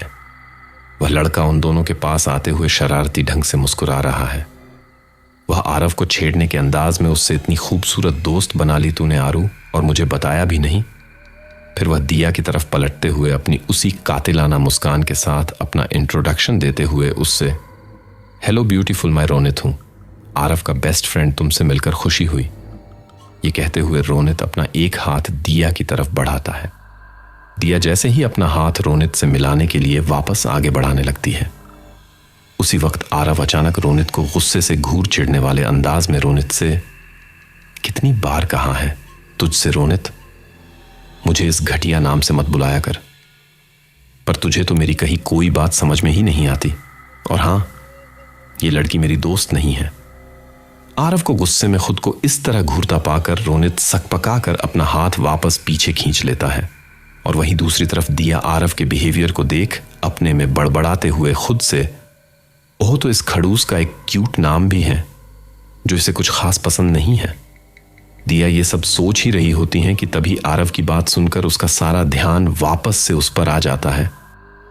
दिया आरव को गुस्से में घूरते हुए मजाकिया ढंग से चिढ़ाते हुए उससे, ये खड़ूस किसी का दोस्त हो सकता है क्या? इससे दोस्ती करने से अच्छा तो मैं किसी भालू से दोस्ती करके उसका लंच बन जाऊं। उसकी यह बात सुनकर आरव बुरी तरह चिढ़ जाता है। फिर वह भी दिया को उसी के अंदाज में करारा जवाब देते हुए उससे टेंशन मत लो, फीलिंग दोनों तरफ एक जैसी है प्रिंसेस। आरव की यह बात सुनकर रोनित के चेहरे पर एक बड़ी सारी मुस्कुराहट आ जाती है जो छिपाए नहीं छिप रही है। वह उसी मुस्कुराहट के साथ दिया की तरफ इशारा करते हुए आरव से, मुझे ये लड़की पसंद है, इसलिए आज से ये मेरी नई बेस्ट फ्रेंड है। फिर वह दिया की तरफ पलटते हुए उत्साह भरी आवाज में उससे, अरे दिया तुम बाहर क्या कर रही हो, अंदर चलो ना। दिया कुछ बोल पाती उससे पहले ही रोनित उसका हाथ पकड़कर उसको खींचते हुए घर के अंदर ले आता है। वहीं दूसरी तरफ आरव गुस्से से उन दोनों को अंदर जाते हुए देख रहा है। रोनित दिया को आराम से सोफे पर बैठाते हुए, उससे तो तुम क्या लेना पसंद करोगी दिया, चाय या कॉफी? दिया रोनित को उसके सवाल का कोई जवाब दे पाती उससे पहले ही आरव रोनित की बात को बीच में काटते हुए उससे, ये मेरा घर है रोनित, इसे तू अपना घर समझना बंद करेगा? और हां, मेरे पास चाय कॉफी के लिए कोई दूध नहीं है। ये कहते हुए आरव तिरछी निगाह से दिया की ओर देखने लगता है। आरव की बदतमीजी से भरी बातें सुनकर दिया बिल्कुल शॉक्ड रह जाती हैं। वह हैरानी से अपने मन में बड़बड़ाते हुए खुद से, ये खड़ूस आरव तो हर किसी से इतनी बदतमीजी से बात करता है, पता नहीं बेचारा रोनित जैसा स्वीट लड़का इसका दोस्त कैसे बन गया। दिया के शॉक्ड रिएक्शन देखकर रोनित ऑकवर्डली मुस्कुराकर आरव की बात को हंसी में टालते हुए उससे, सॉरी दिया, एक्चुअली वो आरू थोड़ा शर्मीला है, तो ये अक्सर तुम जैसी खूबसूरत लड़की को देखकर नर्वस हो जाता है, शायद इसीलिए ये अपने मैनर्स भूल गया है। तुम प्लीज इसकी बात का बुरा मत मानो और इसे इग्नोर करो। रोनित की बात सुनकर दिया शरारती ढंग से मुस्कुराती है, जैसे उसके दिमाग में कोई खुराफात चल रही हो। फिर वह रोनित से फ्लर्ट करते हुए, उसे तुम कितने अच्छे हो रोनित, आज के जमाने में हैंडसम और स्वीट लड़के कहां मिलते हैं जो लोगों की हेल्प करे, पर कुछ हैंडसम लड़के तो बहुत खड़ूस भी होते हैं। ये कहते हुए दिया तिरछी नजर से आरव को देखने लगती है। दिया की बातें सुनकर आरव हैरान रह जाता है। वह उत्सुकता भरी आवाज में सवाल करते हुए उससे, क्या तुमने अभी अभी मुझे हैंडसम कहा? आरव की बात सुनकर दिया एक पल के लिए बिल्कुल हैरान रह जाती है। फिर वह उसका मजाक बनाने के लहजे में उससे, नहीं बुद्ध, मैंने तुम्हें खड़ूस और रोनित को हैंडसम कहा। यह कहकर दिया और रोनित दोनों खिलखिलाकर हंसने लगते हैं। तभी आरव की नजर दिया के खिलखिलाते चेहरे पर पड़ती है और वह धीमे से मुस्कुरा देता है। आरव को मुस्कुराता देखकर रोनित पूरी तरह शॉक्ड रह जाता है। वह उसी हैरानी भरी आवाज में मुस्कुराते हुए आरव से, हे भगवान, आज सूरज कहां से निकला है? मैंने अपने जीवन में पहली बार आरव को मुस्कुराते हुए देखा है। रोनित की बात सुनकर दिया हैरानी भरी निगाह से आरव की तरफ देखने लगती है। उन दोनों की हैरानी भरी निगाहें खुद पर देख आरव की मुस्कान गायब हो जाती है।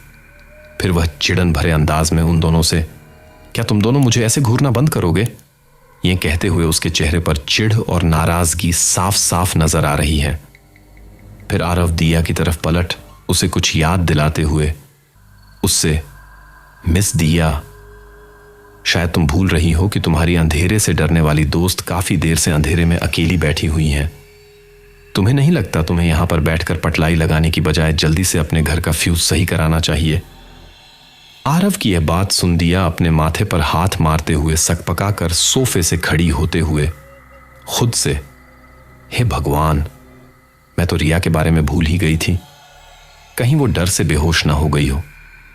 फिर वह अपने मन में सोचते हुए खुद से, ये खट्स तो मेरी मदद करने के लिए कभी तैयार नहीं होगा, अच्छा होगा अगर मैं आरव की बजाय रोनित से मदद लूं। यही सब सोचते हुए वह रोनित की तरफ पलटती है और फिर उससे रिक्वेस्ट भरे अंदाज में उससे, रोनित प्लीज, क्या तुम मेरे घर चलोगे? मेरे घर का फ्यूज उड़ गया है और मुझे फ्यूज ठीक करना नहीं आता है। दिया की प्यार भरी रिक्वेस्ट सुनकर रोनित हल्का सा मुस्कुरा देता है। फिर वह दिया के साथ फ्लर्ट करने की कोशिश करते हुए उससे, तुम जैसी क्यूट लड़की अगर इतने प्यार से पूछेगी तो फिर मैं उसे कैसे मना कर सकता हूं? रोनित की बात सुनकर दिया शर्मा जाती है फिर वे दोनों मुस्कुराते हुए बाहर जाने के लिए दरवाजे की तरफ बढ़ने लगते हैं। वे दोनों दरवाजे से बाहर निकल पाते उससे पहले ही अचानक आरव उन दोनों के बीच में आ जाता है। आरव को ऐसे अचानक खुद का रास्ता रोकता देख वे दोनों सकपका जाते हैं और अजीब ढंग से उसे देखने लगते हैं, लेकिन आरव को मानो उनकी नजरों से कोई फर्क ही ना पड़ रहा हो। वह ऑर्डर देने के अंदाज में दिया से, रोनित तुम्हारे साथ नहीं जा सकता है, मैं चलूंगा तुम्हारे साथ। खुद पर आरव को यूं हुक्म चलाता देख दिया बुरी तरह चिढ़ जाती है। वह तुरंत आरव से सवाल करते हुए उससे, और रोनित मेरे साथ क्यों नहीं जा सकता है? दिया का सवाल सुनकर आरव बुरी तरह सकपका जाता है।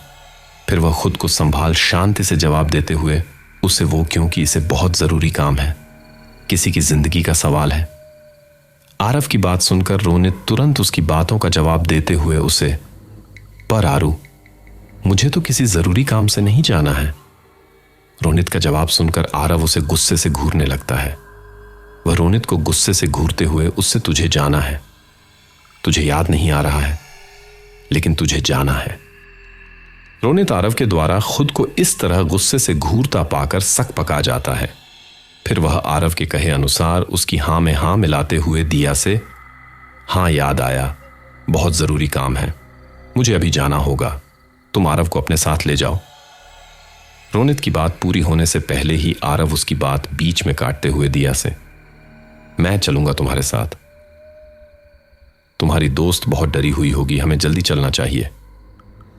यह कहकर दिया की बात सुने बिना ही आरव तेजी से घर के बाहर निकल जाता है।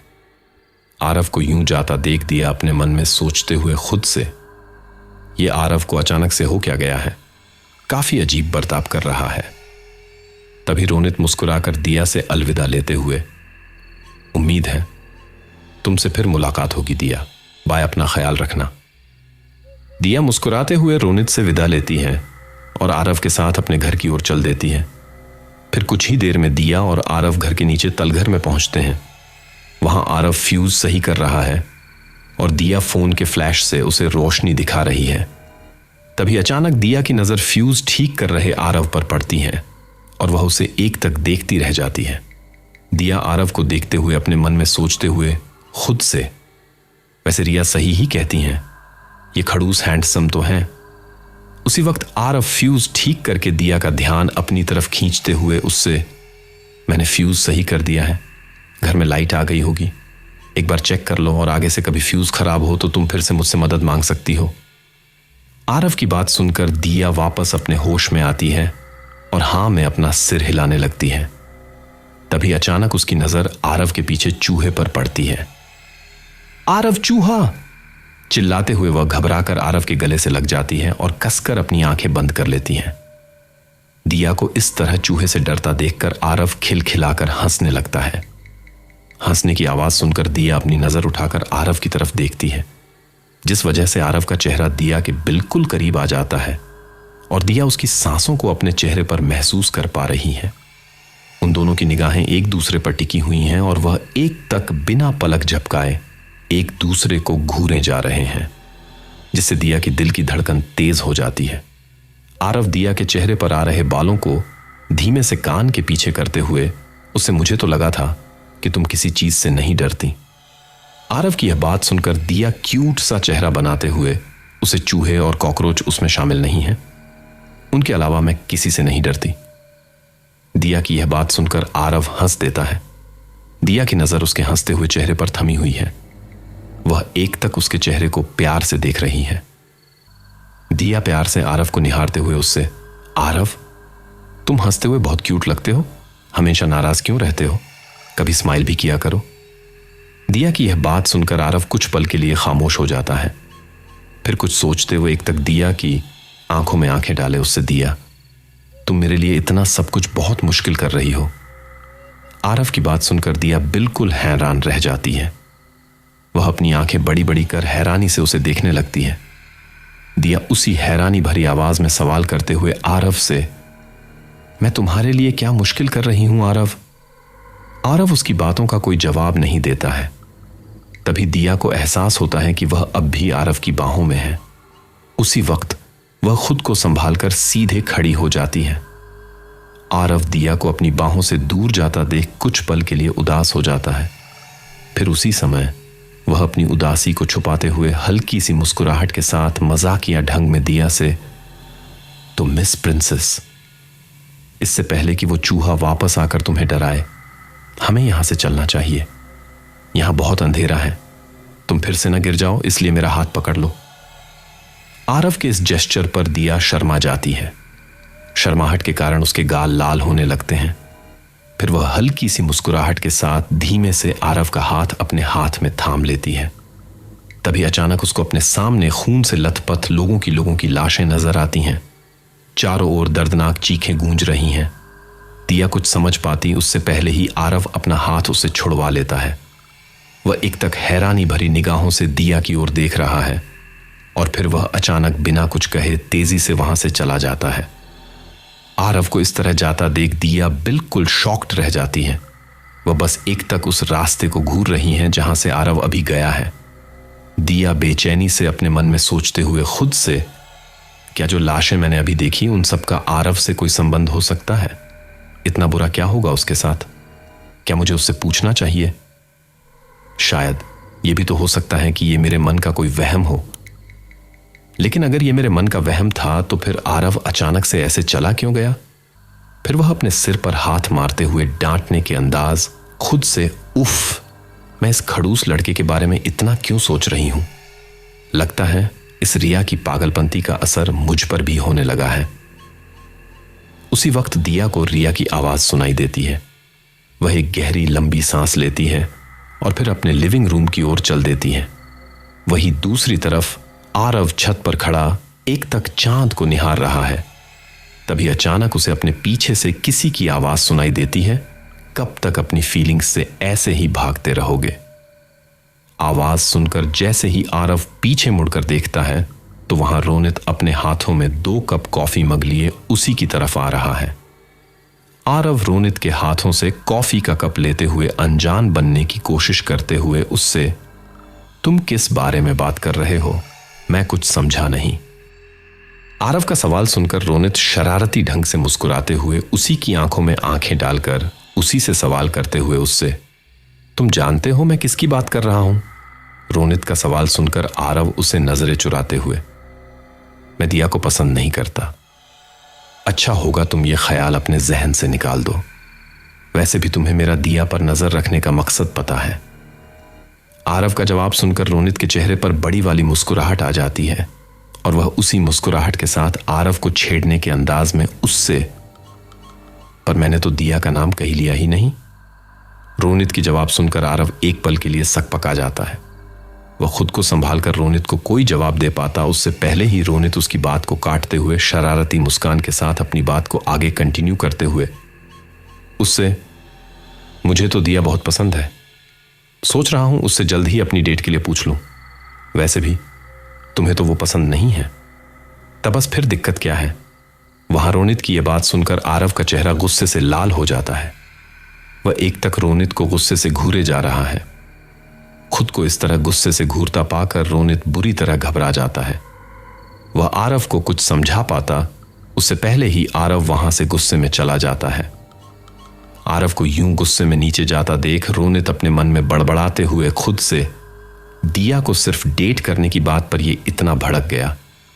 अगर मैं इसे बोलता कि मैं उससे प्यार करता हूं तो यह तो मेरी जान ही ले लेता। प्यार है पर मानने को तैयार नहीं। यही सब सोचते हुए वह एक गहरी लंबी सांस लेता है और फिर अपने कमरे में सोने के लिए चल देता है। वही दूसरी तरफ दिया चैन से अपने कमरे में सो रही है। तभी अचानक उसको एहसास होता है कि मानो कोई उसके माथे पर हाथ रखे हुए हैं। वह घबराकर अपनी आंखें खोलती हैं। उसके कमरे की खिड़की खुली हुई है। कमरे में आती हल्की चांद की रोशनी उसके करीब बैठे शख्स पर पड़ रही है। जब दिया की नजर उस शख्स पर पड़ती है तो उसका चेहरा देखकर दिया के होश उड़ जाते हैं। गौरा चेहरा, तीखी नाक, डरावनी कातिलाना नीली आंखें, बैंगनी घुंघराले बाल, गौरे हाथों पर बड़े बड़े लाल नाखून, लंबी टांगें, सुरख लाल होठों के बीच में निकले 2 नुकीले दांत, काली पोशाक जो उसे डायन करार कर रही हैं। हेलो डार्लिंग, वह औरत कातिलाना मुस्कान के साथ दिया की तरफ देखते हुए उससे, अचानक से ऐसे किसी अनजान शख्स को अपने इतने करीब बैठे देखकर दिया घबरा कर अपने मन में सोचते हुए खुद से, ये अजीब औरत कौन है और ये इस वक्त मेरे कमरे में क्या कर रही हैं? क्या मैं कोई सपना देख रही हूं या फिर सच में मेरे आगे कोई डायन बैठी हैं जो मुझे देखकर मुस्कुरा रही हैं? दिया को किसी सोच में खोया देखकर वह औरत उसका ध्यान अपनी तरफ खींचते हुए उसी कातिलाना मुस्कुराहट के साथ उससे कहती हैं कि मैंने तुम्हारी नींद डिस्टर्ब कर दी क्या? वैसे मैंने तुम्हें मैसेज दिया तो था कि मैं जल्द ही तुमसे मिलने वाली हूं। तुम्हें मेरा मैसेज नहीं मिला क्या? उस औरत की बात सुनकर दिया अपने ख्यालों से बाहर आते हुए घबराहट भरी आवाज में सवाल करते हुए, उससे कौन हो तुम और मेरे कमरे में क्या कर रही हो? मैं तुम्हें नहीं जानती। दिया की यह बात सुनकर उस औरत की वो कातिलाना मुस्कान और भी चौड़ी हो जाती है। वह उसी कातिलाना मुस्कान के साथ एकटक दिया की तरफ देखते हुए उससे, मैं तुम्हारी जिंदगी का वो सबसे बुरा सपना हूं जिसे तुम चाहकर भी कभी नहीं भुला सकती। वैसे तुम मुझे उर्वशी बुला सकती हो। ये कहते हुए उर्वशी मुस्कुराकर दिया का हाथ अपने हाथ में पकड़ लेती है। वह कुछ पल के लिए अपनी आंखें बंद करती हैं जैसे मानो वह किसी गहरी सोच में खोई हुई हो। फिर उर्वशी धीमे से दिया के कान के पास आते हुए उससे, मैं महसूस कर सकती हूं तुम्हारी शक्तियां, प्यार, खुशी और मेरा सबसे पसंदीदा डर। ओह हनी, मैं तुम्हारे साथ इस खेल का हर एक सेकंड एंजॉय करने वाली हूं। दिया उसकी बातें सुनकर बुरी तरह डर जाती है। डर के कारण उसका पूरा शरीर कपकपाने लगता है। दिया उसी कपकपाती हुई आवाज में सवाल करते हुए उर्वशी से, कैसा खेल? तुम किस खेल की बात कर रही हो? दिया की बात सुनकर जैसे ही उर्वशी अपनी बंद आंखें खोलती है, दिया उसकी आंखों को देखकर बिल्कुल दंग रह जाती है। उर्वशी की आंखें सुर्ख लाल चमक रही हैं। तभी अचानक कमरे में काला धुआं भरने लगता है। कमरे में ऐसे अचानक धुआं भरते देख दिया बुरी तरह घबरा जाती है। घबराहट और डर के कारण उसका चेहरा बुरी तरह पीला पड़ जाता है और माथे पर पसीने की बूंदें आने लगती हैं। दिया घबराते हुए अपने मन में सोचते हुए खुद से, मुझे यहां से निकलना होगा। यही सोचकर दिया तेजी से बाहर की तरफ दौड़ने लगती है। उसको इस तरह दौड़ता देख पीछे से उर्वशी की शैतानी हंसी पूरे कमरे में गूंज उठती है। दिया कमरे से बाहर निकल पाती उससे पहले ही उर्वशी उसको पीछे से धक्का दे देती है, जिससे दिया का सर दीवार से टकरा जाता है और उसकी आंखों के आगे अंधेरा छाने लगता है और वह बेहोश हो जाती है। कुछ देर बाद जब दिया को होश आता है तो वह अचानक खुद को लिविंग रूम में खड़ा पाकर हैरान रह जाती है। वह कुछ समझ पाती उससे पहले ही उसकी नजर उसके सामने खड़ी डरी रिया पर पड़ती है, जो डरी हुई निगाहों से एक तक उसे देख रही है। दिया के हाथ में चाकू है और वह धीरे धीरे रिया की तरफ अपने कदम बढ़ा रही है। उसके पीछे अपनी शैतानी कातिलाना मुस्कान के साथ उर्वशी खड़ी हुई है। दिया रिया की तरफ धीमे धीमे कदमों से बढ़ते हुए अपने मन में सोचते हुए खुद से, मैं यहां कैसे पहुंची और मेरे हाथ में ये चाकू? दिया ये सब अपने मन में सोच ही रही थी कि तभी उसे डरी सहमी हुई रिया की आवाज अपने कानों में सुनाई पड़ती है, मेरे करीब मत आना, दूर रह मुझसे। रिया को इस तरह खुद से इतना डरा सहमा हुआ देखकर दिया बिल्कुल हैरान रह जाती है। फिर वह खुद की हैरानी को छुपा प्यार से रिया को समझाते हुए उससे, रिया तू मुझसे डर क्यों रही है? तुझे पता है ना मैं कभी तुझे चोट नहीं पहुंचाऊंगी।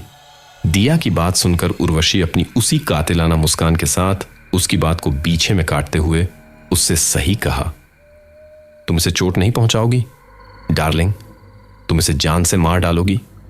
फिर वह दिया को ऑर्डर देते हुए उससे, पास जाओ इसके और धीरे धीरे इसका गला काट कर मार दो इसे। उर्वशी की बात सुनकर दिया बेबसी और गुस्से में उस पर चिल्लाते हुए उससे, तुम आखिर हो कौन और मुझसे ये सब क्यों करा रही हो? आखिर क्या चाहती हो मुझसे? मेरे दिमाग के साथ खेलना बंद करो। दिया को खुद की बात न सुनता देख उर्वशी की वह कातिलाना मुस्कान गायब हो जाती है और वह गुस्से से उस पर चिल्लाते हुए उससे, कम ऑन, मुझे इंतजार करना बिल्कुल भी पसंद नहीं है। जल्दी करो, मार दो अपनी दोस्त को, मैं इसकी दर्दनाक चीखें सुनना चाहती हूं। उर्वशी की बात सुनकर दिया उसे उसी की टोन में गुस्से से जवाब देते हुए उसे, मुझे तुम्हारे साथ कोई स्टूपिड गेम नहीं खेलना है। मुझे और मेरी दोस्त को अकेला छोड़ दो, जाने दो हमें। दिया का जवाब सुनकर उर्वशी बुरी तरह चिढ़ जाती है और फिर वह अपनी आंखें गुस्से से रोलकर चिल्लाते हुए उसे, बेवकूफ इंसान, तुम ऐसे चीख चिल्लाकर मुझे और भी ज्यादा गुस्सा दिला रही हो। इतना कितना मुश्किल है किसी को मारना। दिया खुद के शरीर पर अपना काबू न पाता देख बहुत रहा है। मैं खुद की नहीं रोक पा रही हूं तीज। तू यहां से हो वहां से भागने की कोशिश करती है, लेकिन वह वहां से भाग पाती उनसे पहले ही उर्वशी अपना हाथ उठाती है और रिया अपनी जगह पर ही जम जाती है। लाख कोशिश करने के बाद भी रिया वहां से हिल भी नहीं पा रही है। ये देखकर दिया बहुत ज्यादा परेशान हो जाती है। दिया उसी परेशानी भरी आवाज में उर्वशी से विनती करते हुए उसे, प्लीज ये सब रोक दो, प्लीज मैं रिया को नहीं मार सकती हूं। दिया की बात सुनकर उर्वशी अपने उसी कातिलाना अंदाज में हंसने लगती है और उसकी हंसी पूरे घर में गूंज उठती है। उसको हंसता देखकर दिया रिया दोनों डर से कौप उठती हैं। डर के कारण उनका पूरा शरीर सिहर उठता है।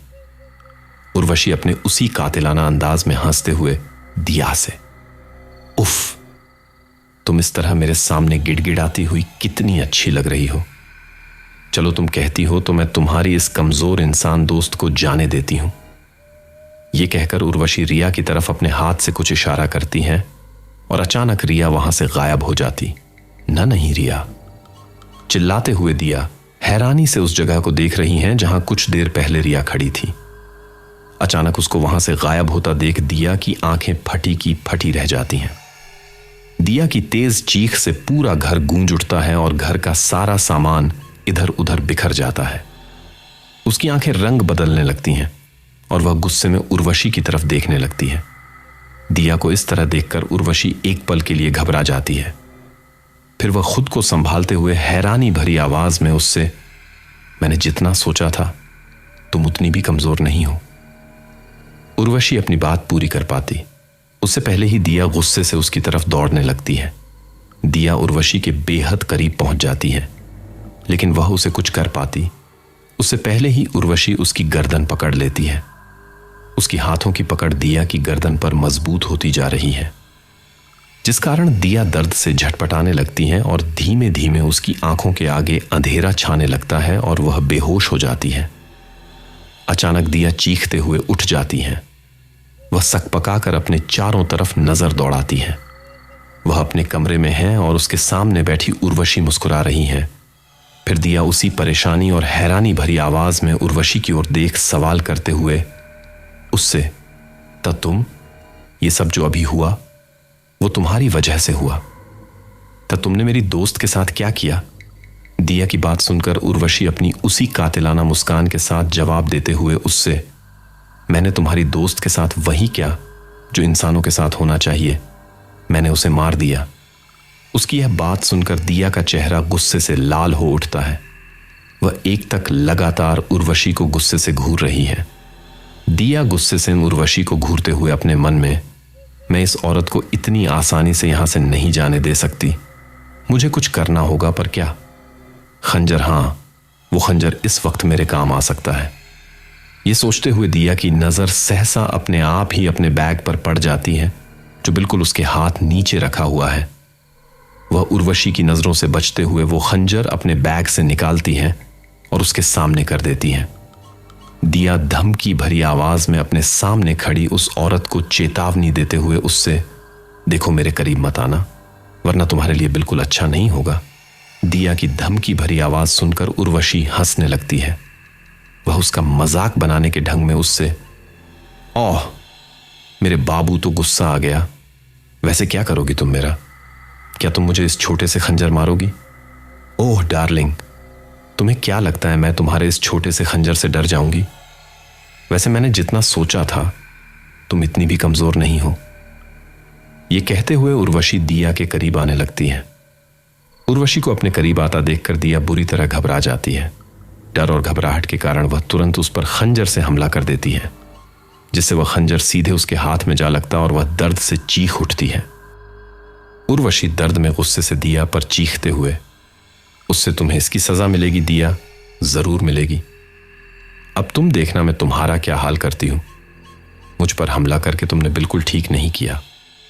उर्वशी उसी गुस्से के साथ अपनी बात आगे कंटिन्यू करते हुए दिया से, मुझे तुम्हारी जिंदगी चाहिए, लेकिन अफसोस अभी तुम्हारे मरने में वक्त है, और जब तक तुम्हारे मरने का वक्त नहीं आ जाता तब तक मैं तुम्हें रोते हुए, तड़पते हुए, मेरे आगे गिड़गिड़ाते हुए देखना चाहती हूं। फिर वह मुस्कुराने लगती हैं और अपनी उसी कातिलाना मुस्कान के साथ अपनी बात आगे कंटिन्यू करते हुए दिया से, लोगों का दर्द मुझे बहुत सुकून देता है। इंसानों को तड़पाने में, दर्द देने में जो मजा मुझे आता है तुम वो सोच भी नहीं सकती। अफसोस मुझे अब यहां से जाना होगा। हमारी ये मुलाकात काफी छोटी थी, लेकिन तुम चिंता मत करो, जल्द ही तुमसे फिर मुलाकात होगी डार्लिंग, कहकर उर्वशी मुस्कुराते हुए दिया से बाएं करती हैं और कमरे की खिड़की से कूद जाती है। उर्वशी को खिड़की से नीचे कूदता देखकर दिया भागकर खिड़की के पास आती है और नीचे देखती हैं, लेकिन वहां उसे कोई नहीं दिखाई देता। तरफ चल देती है। रिया की आवाज सुनकर दिया वापस अपने होश में आती है और रिया को उसके कमरे में जाता देख वह भी अपने कमरे में सोने के लिए चल देती है। लेकिन आखिर कौन है ये उर्वशी और क्या चाहती हैं दिया से, जानने के लिए सुनते रहिए। अगले दिन दिया रिया के साथ कॉलेज कैंटीन में बैठी हुई हैं। कल रात की बीती घटनाएं अब भी दिया के दिमाग में गोल गोल घूम रही हैं।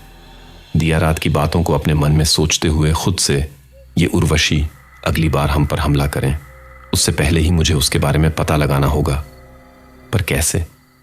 ऐसा कौन हो सकता है जो उसके बारे में जानने में मेरी मदद कर सके? कौन? दिया। ये सब सोच ही रही थी कि तभी रिया अपना एक हाथ ठोड़ी पर रखकर परेशानी भरी आवाज में दिया से, दिया यार, मुझे तो समझ ही नहीं आ रहा है कि आज रात निशा की बर्थडे पार्टी में मैं क्या पहनूंगी। रिया का बचकाना सवाल सुनकर दिया अपनी सोच से बाहर आती हैं और हल्की मुस्कुराहट के साथ रिया को उसके सवालों का जवाब देते हुए उससे, अरे इसमें इतना सोचना क्या है, तू कुछ भी पहन लेना, सब में हॉट ही लगेगी। ये कहते हुए दिया रिया की तरफ देखती है और शरारती ढंग से मुस्कुराते हुए उसको आंख मारती है। दिया की यह हरकत देख रिया एक पल के लिए बिल्कुल हैरान रह जाती है और फिर खिलखिलाकर हंसने लगती है। दिया और रिया दोनों निशा की बर्थडे पार्टी के बारे में बात कर ही रहे थे कि तभी अचानक मुस्कुराता हुआ नकुल उनके पास आता है। वह उसी हल्की सी मुस्कुराहट के साथ शरारती ढंग में फ्लर्ट करते हुए उनसे, क्या कॉलेज की सबसे खूबसूरत लड़कियों के पास आज मेरे लिए थोड़ा सा टाइम है? नकुल का सवाल सुनकर उन दोनों का ध्यान अपनी बातों से हटकर उस पर आ जाता है और वे दोनों मुड़कर उसकी तरफ देखने लगती हैं। नकुल को अपने सामने देखकर रिया के चेहरे पर बड़ी सारी मुस्कुराहट आ जाती है और दिया अपनी कॉफी पीने लगती है। दिया कॉफी का सिप अपने मुंह में ले कैजुअली सवाल करते हुए नकुल से, क्यों, तुम्हें हमसे कुछ काम था क्या? दिया का सवाल सुनकर नकुल के चेहरे पर आई मुस्कुराहट एक पल के लिए गायब हो जाती। फिर वह उदासी भरी आवाज उन दोनों को कुछ याद दिलाते हुए उनसे, तुम भूल गई क्या, आज हम लोग ऊटी घूमने जाने वाले थे। दिया नकुल की बात का कोई जवाब दे पाती उससे पहले ही रिया उसकी बात को बीच में काटते हुए एक्साइटेड भरी आवाज में नकुल से फ्लर्ट करते हुए, इसकी तो आदत है सब कुछ भूलने की, मुझे तो कल से ही तुम्हारा इंतजार था, मेरा मतलब है ऊटी घूमने का इंतजार था। रिया की बातें सुनकर नकुल के उदास चेहरे पर फिर से मुस्कुराहट आ जाती है। फिर वह उसी हल्की मुस्कुराहट के साथ एक्साइटेड भरी आवाज में उन दोनों से, ओके तो फिर हम लोग यहां से चले, मैं तुम लोगों को अपनी सबसे मन पसंदीदा जगह दिखाना चाहता हूं। नकुल की बात सुनकर दिया और रिया हां में अपना सर हिलाते हैं और फिर वे दोनों नकुल के साथ उसकी कार की ओर चल देते हैं। कुछ देर बाद दिया, नकुल और रिया ऊटी की एक ऊंची पहाड़ी पर हैं। वे सब पहाड़ी पर खड़े होकर ऊटी की खूबसूरती को निहार रहे हैं। हरे भरे पेड़, ऊंची पहाड़ियां, उन पहाड़ियों के नीचे छोटे छोटे बागवान जो वहां की सुंदरता पर चार चांद लगा रहे हैं। वहां की हरियाली की सुंदरता देखकर दिया के चेहरे पर हल्की सी मुस्कुराहट आ जाती है। वहीं दूसरी तरफ रिया एक्साइटमेंट के साथ पहाड़ी पर अलग अलग जगह सेल्फी ले रही हैं। दिया उस जगह देखकर बहुत ज्यादा खुश हो जाती हैं। वह सामने उन खूबसूरत पहाड़ियों को निहारते हुए एक्साइटेड भरी आवाज में उन दोनों से, तुम्हें पता है जब मैं छोटी थी ना, तब मम्मी, पी और मैं हर वीकेंड हमेशा यहां आते थे और बहुत मजे किया करते थे। ये बातें कहते हुए दिया के चेहरे पर एक अलग ही सुकून नजर आ रहा है। दिया अपने दोनों हाथों को हवा में खुशी से लहराते हुए, यहां से यह शहर कितना खूबसूरत नजर आता है ना। दिया की यह बात सुनकर मुस्कुराते हुए नकुल के चेहरे पर हैरानी के भाव छा जाते हैं और वह हैरानी से दिया की तरफ टकटकी लगाए देखने लगता है। नकुल हैरानी से दिया की तरफ देखते हुए उससे, तुम ऊटी की रहने वाली हो, मुझे तो लगा था कि तुम दिल्ली से हो। नकुल को इस तरह हैरान होते देखकर दिया के चेहरे पर हल्की सी मुस्कुराहट आ जाती है। वह उसी मुस्कुराहट के साथ नकुल को उसके सवालों का शांति से जवाब देते, उससे मेरा बचपन यहां ऊटी में ही बीता है, लेकिन मेरी मां के जाने के बाद हम लोग दिल्ली शिफ्ट हो गए थे। ये कहते हुए दिया चेहरे पर एक अलग सी ही उदासी छा जाती है, पर वह अपनी उदासी को छुपाते हुए हल्की मुस्कुराहट के साथ अपनी बात कंटिन्यू करते हुए नकुल से, और अब 11 साल बाद मैं यहां वापस अपनी पढ़ाई पूरी करने के लिए आई हूं। लेकिन नकुल दिया के उदास चेहरे को नोटिस कर लेता है, जो वह अपनी मुस्कान के पीछे छिपाने की कोशिश कर रही थी। नकुल दिया का ध्यान भटकाने के लिए फ्लर्ट करने की कोशिश करते हुए, उससे अच्छा है कि तुम दिल्ली से वापस लौटकर ऊटी आ गई।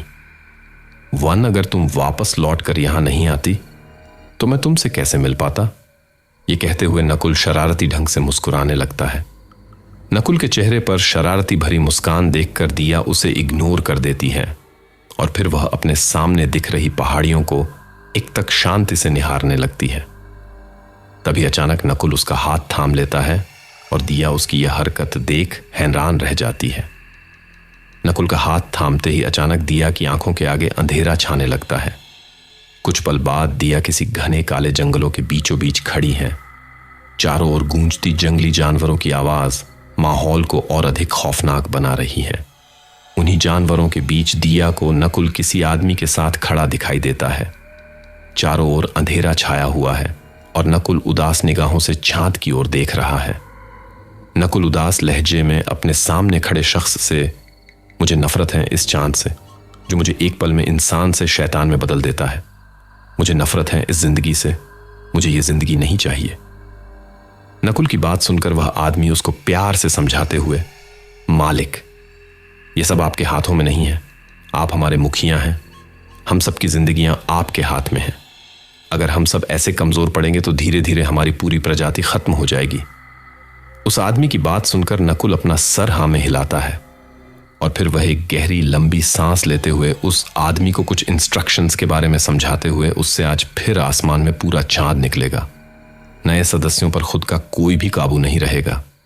तुम इस बात का ध्यान रखना कि गलती से भी किसी इंसान को कोई चोट न पहुंचे।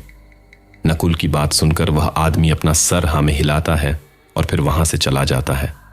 वही दूसरी तरफ दिया असमंजस में नकुल की तरफ देख अपने मन में सोचते हुए खुद से, ये नकुल अभी किन लोगों का ध्यान रखने के लिए बोल रहा था और इसे पूरे चांद से नफरत क्यों है। दिया ये सब सोच ही रही होती हैं कि तभी अचानक उसके सर में बहुत तेज दर्द होता है और वह अपना सर पकड़ते हुए वही पेड़ के नीचे बैठ जाती है।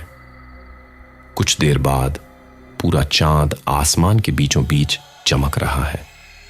भेड़ियों के गुड़ने की और रोने की आवाज पूरे जंगल में गूंज रही है। तभी अचानक नकुल जोर से गुर्राता है और उसका पूरा शरीर अकड़ने लगता है और देखते ही देखते वह एक विशाल काय भेड़िए में बदल जाता है। ये पूरा नजारा देखकर दिया बिल्कुल हक्की बक्की रह जाती है। वो कुछ समझ पाती उससे पहले ही वह नकुल की आवाज सुनकर वापस वर्तमान में पहुंच जाती है। नकुल हैरान निगाहों से दिया की तरफ देखकर होश में लाते हुए उसे, हे दिया, तुम कहां खो गई? तुम्हारा पूरा ध्यान कहां है? मैं कब से तुम्हें आवाज लगा रहा हूं। पर दिया बस बिना पलक झपकाए एक तक नकुल को घूरे जा रही है। उसने जो अभी अपनी आंखों के सामने देखा उस पर वह यकीन नहीं कर पा रही है। दिया बेचैनी और हैरानी से अपने मन में सोचते हुए खुद से, क्या जो अभी अभी मैंने अपनी आंखों के सामने देखा वो सब सच था? क्या ना नकुल सच में एक वेयरवुल्फ है? कुछ देर पहले जो भी दिया ने अपनी आंखों के सामने देखा उससे वह बुरी तरह डर जाती है और जल्दी से हड़बड़ाकर अपना हाथ नकुल से छुड़वाकर उससे दूर हो जाती है। दिया के इस रिएक्शन से नकुल बुरी तरह चौंक जाता है, पर खुद को संभालते हुए वह दिया से शांत भरे लहजे में सवाल करते हुए, उसे क्या हुआ दिया? मैंने कुछ गलत कह दिया क्या? मुझे तुम काफी डरी हुई लग रही हो। ऐसा कहते हुए नकुल अनजाने में दिया की ओर बढ़ने लगता है। नकुल को अपनी ओर आता देख दिया बुरी तरह घबरा जाती है। डर और घबराहट के कारण उसका पूरा शरीर कपकपाने लगता है, पर वह खुद के डर और घबराहट को संभालते हुए अपनी उसी कपकपाती हुई आवाज में नकुल को धमकी देते हुए, दूर रहो मुझसे, मैंने अभी अभी देखा कि तुम इंसान नहीं हो। दिया की यह बात सुनकर नकुल बिल्कुल हक्का हक्का रह जाता है, जैसे उसका कोई गहरा राज सामने आ गया हो। लेकिन वह खुद के इमोशंस को संभालते हुए हैरानी भरी आवाज में सवाल करते हुए दिया से, क्या मतलब है तुम्हारा? क्या देखा तुमने? नकुल के इस सवाल पर दिया उसी की टोने में करारा जवाब देते हुए उससे, तुम्हारी यादें, मैंने तुम्हारी यादें देखी। तुम इंसान नहीं बल्कि एक वेयरवुल्फ हो। दिया का यह जवाब सुनकर नकुल के चेहरे का रंग उड़ जाता है। वह हैरानी से कतक बिना पलक झपकाए दिया की तरफ देख रहा है। वह अपनी उसी हैरानी भरी आवाज में सवाल करते हुए दिया से, तब तुम्हें यह सब कैसे पता चला? नकुल अपनी बात पूरी कर पाता उससे पहले ही रिया वहां आ जाती हैं और हैरानी से उन दोनों की तरफ देखते हुए उन्हें आवाज लगाती है। अपने पीछे से रिया की आवाज सुनकर वे दोनों सकपका जाते हैं और पीछे मुड़कर देखते हैं। जब वे दोनों पलटते हैं तो रिया उन्हें अपने दोनों हाथ फोल्ड किए सवालिया निगाहों से उन्हें एक तक घूरती नजर आती है, जैसे उसे अपने सवालों के जवाबों का बेसब्री से इंतजार हो। खुद को इस तरह लगातार एक कटक घूरता पाकर दिया बेचैनी से अपने मन में सोचते हुए खुद से, मुझे रिया को इन सब बातों से दूर रखना चाहिए। मैं इसे यहां लेकर आई हूं, मेरी जिम्मेदारी है। मैं इसकी जान को अपने कारण इस तरह खतरे में नहीं डाल सकती। अच्छा होगा मैं इसे इन सब बातें से दूर ही रखूं। इन्हीं सब बातों को सोचते हुए दिया एक झूठी मुस्कान के साथ खात को टालने की कोशिश करते हुए रिया से, अरे कुछ नहीं यार, हम लोग तो बस नकुल की हॉबीज के बारे में बात कर रहे थे। तू बता, यहां कब से खड़ी होकर चुपचाप हमारी बातें सुन रही हैं? ये कहते हुए दिया शरारती ढंग से मुस्कुराते लगती हैं। रिया दिया के इस सवाल से एक पल के लिए सकपका जाती है और वो उसे इस बात का कोई जवाब दे पाती उससे पहले ही दिया रिया की बात को अनसुना कर बात को वहीं खत्म करते हुए उसे, खैर मुझे लगता है अब हम सबको घर चलना चाहिए। हमें यहां आए काफी देर हो गई है और फिर हमें शाम की पार्टी के लिए भी तो रेडी होना है।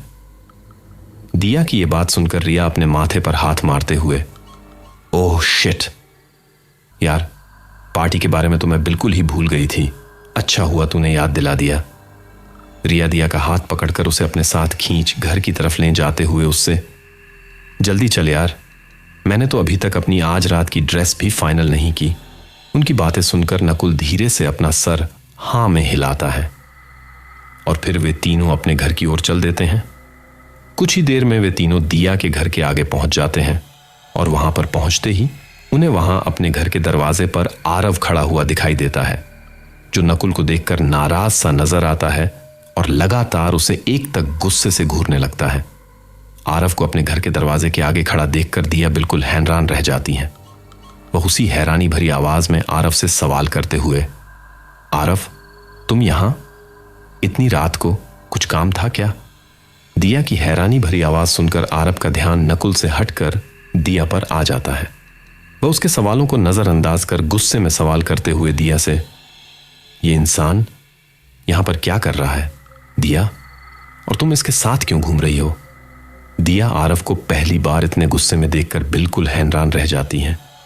वह आरव को उसके सवालों का कोई जवाब दे पाती उससे पहले ही अचानक नकुल दिया की बात को बीच में काटते हुए आरव से, यह सवाल तो मुझे तुमसे पूछना चाहिए कि तुम दिया को कैसे जानते हो और यहां क्या कर रहे हो? नकुल का सवाल सुनकर दिया और भी ज्यादा हैरान रह जाती हैं। वह हैरानी से दोनों का चेहरा गौर से देखते हुए उन दोनों से, क्या तुम दोनों एक दूसरे को पहले से जानते हो? दिया का सवाल सुनकर आरव का ध्यान नकुल पर से हटकर फिर से दिया पर आ जाता है। वह उसकी बातों का जवाब गुस्से से देते हुए, बहुत अच्छे से जानता हूं मैं इस इंसान को, लेकिन तुम इसके साथ इतनी रात को बाहर क्या कर रही हो? यह कहते हुए आरव गुस्से से नकृत को घूरने लगता है। दिया आरव को इतना गुस्से में देख एक पल के लिए सहम जाती है। फिर वह शांति से आरव के सवालों का जवाब देते हुए उससे, नकुल मेरा कॉलेज फ्रेंड है, हम दोनों एक ही कॉलेज पढ़ते हैं। नकुल मेरा कॉलेज में सीनियर है। यह हमें ऊँटी घुमा रहा था। फिर वह उन दोनों की तरफ सवालियां भरी निगाहों से देखते हुए उनसे, लेकिन तुम दोनों के चेहरे देखकर तो ऐसा लग रहा है कि तुम दोनों एक दूसरों की कुछ ज्यादा खास पसंद नहीं करते। बीच रिया धीमे से दिया के कान में फुसफुसाते हुए उससे, ये सब तो किसी फिल्मी सीन की तरह लग रहा है, एक हीरोइन और दो हैंडसम हीरो। अब तो बस यार पॉपकॉर्न की कमी बची है, बाय गॉड। ये कहते हुए रिया शरारती ढंग से मुस्कुराने लगती है और दिया गुस्से से उसके पेट में कोहनी मारकर उसे चुप रहने का इशारा करती है। दिया को गुस्से में देखकर रिया बच्चों की तरह अपने मुंह पर उंगली रखकर चुपचाप सीधी खड़ी हो जाती है। रिया की ऐसी हरकत देख दिया के चेहरे पर हल्की सी मुस्कुराहट आ जाती है और वह अपना सर नीचे करके धीमे धीमे मुस्कुराने लगती है।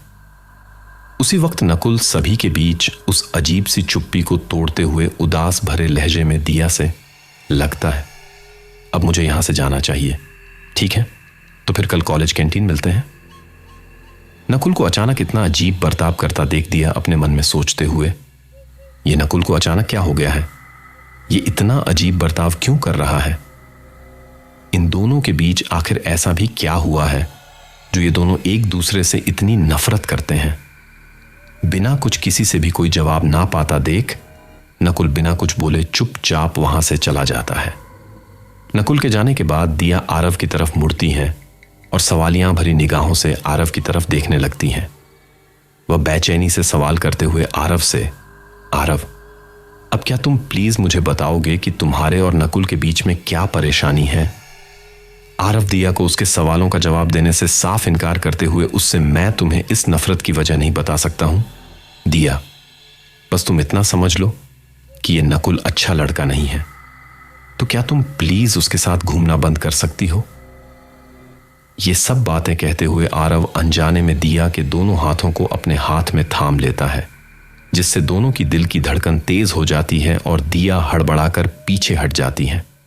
दिया हड़बड़ाकर अपने दोनों हाथ आरव से छुड़वाते हुए, मेरी फिक्र करने के लिए थैंक यू आरव, लेकिन मुझे किसके साथ घूमना चाहिए और किसके साथ नहीं, इस बात का फैसला मैं खुद कर सकती हूं। तुम्हें मेरी इतनी फिक्र करने की जरूरत नहीं है, मुझे बचपन से खुद को संभालना आता है। दिया की बात सुनकर आरव को अपने दिल में दर्द सा महसूस होता है।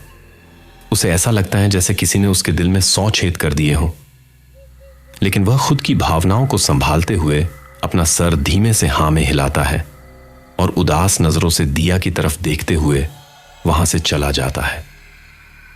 आरव के जाने के बाद दिया एक लंबी सांस लेती है और फिर घर के अंदर की ओर चल देती है।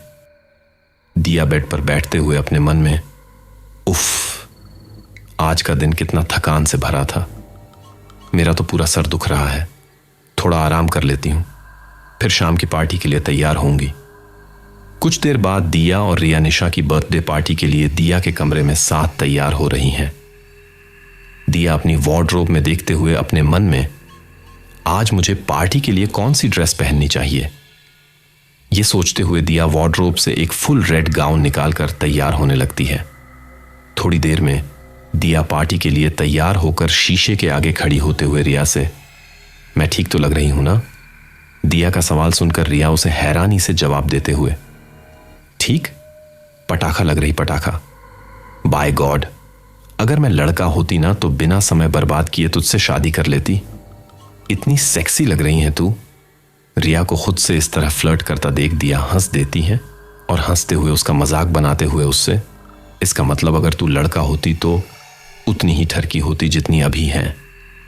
दिया को खुद का मजाक बनाता देख रिया बच्चों की तरह अपना मुंह फुला लेती है और उसी बचकानी आवाज में उसे जवाब देते हुए, मैं ठरकी नहीं हूं, बस प्यार की तलाश में हूं, वैसे भी तू रहने दे, तेरे बस की बात नहीं है मेरी फीलिंग्स को समझना, तेरे पास सीने में दिल नहीं पत्थर है पत्थर, तभी तू किसी भी लड़के को मौका देने को तैयार ही नहीं होती। पता नहीं तुझे कैसा लड़का चाहिए, आरव जैसा या फिर नकुल जैसा। आरव और नकुल का नाम सुनते ही दिया के चेहरे पर से मुस्कुराहट गायब हो जाती है और उसे फिर से थोड़ी देर पहले बीती घटना याद आने लगती है, जिससे वह चिढ़ जाती है। दिया चिड़चिड़ाती हुई आवाज में रिया को जवाब देते हुए, मुझे उन दोनों में से किसी के भी जैसा लड़का नहीं चाहिए और अब तू तैयार हो गई हो तो चले। क्योंकि मुझे उन दोनों में से किसी भी लड़के के बारे में बात करके अपना मूड खराब नहीं करना है। दिया को चिढ़ता देख रिया बात को और आगे ना बढ़ाते हुए हाँ में सिर हिलाती है और फिर वे दोनों पार्टी में जाने के लिए बाहर की ओर चल देते हैं। लेकिन आखिर क्या दुश्मनी है आरव और नकुल की, जानने के लिए सुनते रहिए। कुछ ही देर में दिया और रिया दोनों पार्टी में पहुंच जाते हैं। वहां पर पहुंचने के बाद वे अपने आसपास देखते हैं कि कुछ लड़के लड़की कोने में खड़े होकर एक दूसरे से बात कर रहे हैं, कुछ डांस फ्लोर पर डांस कर रहे हैं और कुछ बार पर बैठकर ड्रिंक ले रहे हैं। वहां का नजारा देखकर दोनों ही बहुत हैरान रह जाते हैं। रिया खुशी और उत्सुकता से अपने मन में बड़बड़ाते हुए, मैंने तो सोचा था कि ये तो कोई बोरिंग बर्थडे पार्टी होगी, लेकिन ये तो बहुत सही पार्टी लग रही है यार। फिर रिया उसी एक्साइटमेंट के साथ दिया की तरफ पलटती है, जहां दिया अब भी अजीबोगरीब नजरों से पार्टी को देख रही है। रिया दिया की बेचैनी को नजरअंदाज करते हुए एक्साइटमेंट के साथ उससे कहती है, मैं तो चली ड्रिंक लेने, पहले ड्रिंक लूंगी, फिर किसी अच्छे हैंडसम लड़के को ढूंढकर उसके साथ फ्लर्ट करूंगी। बाय, तू भी एंजॉय करना, ठीक है? ये कहकर रिया जाने लगती है। रिया को जाते देख दिया उसे बेचैनी से रोकते हुए, रुक, तू लड़कों से फ्लर्ट करने के लिए मुझे यहां इस पार्टी में अकेला छोड़ देगी? रिया दिया से खुद की बाह छुड़वाकर उसे करारा जवाब देते हुए, तेरे जीवन में तो चारों ओर से हैंडसम लड़कों बारिश हो रही है यार, और तू है कि किसी को भाव ही नहीं देती। और अगर मैं तेरे साथ रही तो मेरे पास भी अरेंज मैरिज के अलावा कोई ऑप्शन नहीं बचेगा, और मैं मेरे मम्मी पापा के पसंद के लड़के के साथ बिल्कुल भी शादी नहीं करना चाहती, तो बाय। ये कहते हुए रिया वहां से तुरंत 9-2-11 हो जाती हैं। इससे पहले कि दिया रिया से उसे रोकने के लिए कुछ कह पाती, वह पार्टी की भीड़ में गायब हो जाती है। रिया को इस तरह गायब होता देख दिया उससे नाराज हो जाती है और उसे मन ही मन कोसते हुए बड़बड़ाने लगती है, शाली, कुत्ती, हरामजादी कहीं की। उसे पता है मुझे इस तरह की पार्टी कुछ ज्यादा खास पसंद नहीं, फिर भी मुझे अकेला छोड़कर उन लड़कों से फ्लर्ट करने चली गई। रिया को काफी देर तक मन ही मन गाली देने के बाद दिया एक लंबी गहरी सांस लेती है और फिर अपने लिए एक ड्रिंक लेने बार की तरफ चल देती है। पर लगाते दिया ड्रिंक का ग्लास काउंटर पर से उठाकर अपने होठों हुए मन में, मुझे पूरा यकीन है ये रिया की बच्ची किसी दिन अपनी ठरक के चक्कर में खुद भी मरेगी और मुझे भी मरवाएगी। वो खुद तो अपनी ठरक मिटाने चली गई, पर अब मैं खुद इन अनजान लोगों की भीड़ में क्या दिया अपनी ड्रिंक खत्म करके, नजर इधर उधर दौड़ाकर अपने मन में बड़बड़ाते हुए। और ये नकुल भी मुझे पार्टी में कहीं नजर नहीं आ रहा। मुझे उसकी सच्चाई का पता चल गया है, तो कहीं वो इस वजह से मुझ पर हमला तो नहीं करेगा। लेकिन नकुल मेरा काफी अच्छा दोस्त है, मुझे नहीं लगता कभी वो मेरे साथ ऐसा करेगा। दिया ये सब सोच ही रही थी कि सोचते सोचते अचानक वह बीच में ही रुक जाती है। उसके चेहरे पर एक बड़ी सारी मुस्कान है। वह खुशी से अपने हाथ पर ताली मारकर खुद ही खुद में बड़बड़ाते हुए, अरे यार, ये मैंने पहले क्यों नहीं सोचा। नकुल मुझे मेरी शक्तियों के बारे में जानने में मेरी मदद कर सकता है। मुझे नकुल से मिलकर उससे मेरी शक्तियों के बारे में करनी चाहिए, इससे पहले कि वो उर्वशी मुझ पर फिर से हमला करे। दिया अपनी गहरी सोच में खोई हुई थी कि तभी कोई पीछे से उसका नाम का पुकारता है। अचानक अपना नाम सुनकर जब दिया पीछे मुड़कर देखती है तो अपने सामने खड़े शख्स को देखकर बिल्कुल हैरान रह जाती हैं और उसी हैरानी भरी आवाज अपने सामने खड़े शख्स से पूछती है, आरव, तुम यहां? दिया को इतना हैरान देखकर आरव उसे अजीब नजरों से देखते हुए उससे पूछता है, क्यों, मैं यहां नहीं आ सकता क्या? इसमें इतना हैरान होने की कौन सी बात है? आरव के सवालों को सुनकर दिया को अपनी गलती एहसास होता है और फिर वह मुस्कुराकर बात को मजाक में टालते हुए उससे कहती हैं, मुझे नहीं पता था कि मिस्टर खड्डूस को भी पार्टी करना पसंद है, बस इसलिए तुम्हें यहां देखकर थोड़ा हैरान हो गई और कुछ नहीं। दिया को इस तरह सफाई देते देख आरव हल्का सा मुस्कुराता है और उसे जवाब देते हुए कहता है, मुझे पार्टी करना कुछ खास पसंद नहीं है और मुझे लोगों के बीच रहना भी कुछ ज्यादा पसंद नहीं है। मैं तो बस तुम्हारे दोस्त नकुल के चक्कर में यहां इस पार्टी में फंस गया हूं। वैसे तुम्हारी दोस्त रिया कहां है? कहीं दिखाई नहीं दे रही। आरव का सवाल सुनकर दिया उसे जवाब देते हुए, होगी यहीं कहीं, किसी लड़के से फ्लर्ट रही होगी। ये कहते हुए जब दिया की नजर आरव के चेहरे पर पड़ती है, जो ऊपर से नीचे तक दिया को लगातार एक तक देख रहा है, खुद को इस तरह घूरता पाकर दिया अपने चेहरे पर हाथ फेरते हुए आरव से पूछती हैं, मेरे चेहरे पर कुछ लगा है क्या आरव? कितनी देर से देख रही हूं तुम? मुझे लगातार घूरे ही जा रहे हो, लगा है तो बता दो। दिया की बात सुनकर आरव एक पल के लिए सकपका जाता है, पर फिर खुद को संभाल कर वह उसकी तारीफ करते हुए उससे कहता है, तो तुम इस ड्रेस में बहुत खूबसूरत लग रही हो दिया। अचानक से खुद की तारीफ सुनकर दिया शर्मा जाती है। शर्म के कारण उसके पूरे गाल लाल हो जाते हैं। खुद की शर्म को छुपाने के लिए दिया आरव से मजाक करते हुए कहती हैं, मिस्टर खडूस, आरव आज मेरी तारीफ कर रहे हैं। क्या ठीक सुन रही हूं? कहीं मेरे कान तो नहीं बज रहे ना? तुम्हें पता है यह हमारी पहली मुलाकात है जब तुमने मुझे बेवकूफ, स्टूपिड या इडियट नहीं कहा, बल्कि मेरी तारीफ की है। दिया की बात सुनकर आरव हल्का सा मुस्कुरा देता है और फिर उसी हल्की सी मुस्कुराहट के साथ उसे जवाब देते हुए कहता है, शायद मैं उतना भी खड़ूस नहीं जितना तुम मुझे समझती हो, और तुम इस समय सच में बहुत खूबसूरत लग रही हो, इसलिए मैंने तुम्हारी तारीफ की। आरव का जवाब सुनकर दिया के चेहरे पर हल्की सी मुस्कान आ जाती है और फिर वह उसका शुक्रिया अदा करते हुए उससे बोलती है, तारीफ के लिए शुक्रिया मिस्टर आरव। तो अब तुम कोई ड्रिंक लेना चाहोगे? आरव दिया की बातों का जवाब देते हुए, नो थैंक्स मिस दिया, जो ड्रिंक मुझे चाहिए वो यहां पर नहीं मिलती है। वैसे मुझे लगा था कि तुम शायद मुझे यहां देखकर मुझ पर नाराज होगी, क्योंकि कल रात को भी मैं अचानक ऐसे चला गया था और आज भी। ये कहते आरव चुप हो जाता है और शर्मिंदगी से अपना सर नीचे झुका लेता है। आरव को शर्मिंदा होते देख दिया उसे नॉर्मल फील करवाते हुए उससे बोलती है, नकुल, और तुम्हारे बीच जो भी बात हुई वो तुम दोनों का पर्सनल मैटर है। अगर तुम दोनों मुझे वो वजह नहीं बताना चाहते हो तो ठीक है, मुझे इस बात का बिल्कुल भी बुरा नहीं लगा। ये कहते हुए दिया मुस्कुराकर आरव की तरफ देखने लगती है, जो परेशान निगाहों से इधर उधर देख रहा है। आरव को परेशान देखकर दिया उसे से सवाल करते हुए, क्या हुआ आरव? तुम कुछ परेशान लग रहे हो, किसी को ढूंढ रहे हो क्या? आरव दिया के सवालों का जवाब देते हुए, वो एक्चुअली दिया, मुझे लोगों के बीच में ज्यादा देर तक रहना कुछ खास पसंद नहीं है। अगर तुम चाहो तो क्या हम प्लीज थोड़ी देर के लिए बाहर चल सकते हैं? आरव की बात सुनकर दिया मुस्कुराकर हां में अपना सिर हिलाती है और फिर वे दोनों ऐसे ही बात करते करते बाहर की ओर चल देते हैं। कुछ ही देर में आरव और दिया घर के पिछले हिस्से में पहुंचते हैं, जो चारों तरफ से जंगल से घिरा हुआ है। आरव से दिया उस जगह को देखकर बेचैनी भरी आवाज में पूछती है, तुम्हें यह जगह थोड़ी डरावनी नहीं लग रही? आरव दिया को जवाब देते हुए, चिंता मत करो, मैं तुम्हारे साथ हूं, तो कोई भी तुम्हारा कुछ नहीं बिगाड़ सकता है। वैसे तुम्हें अंधेरे से डर तो नहीं लगता ना?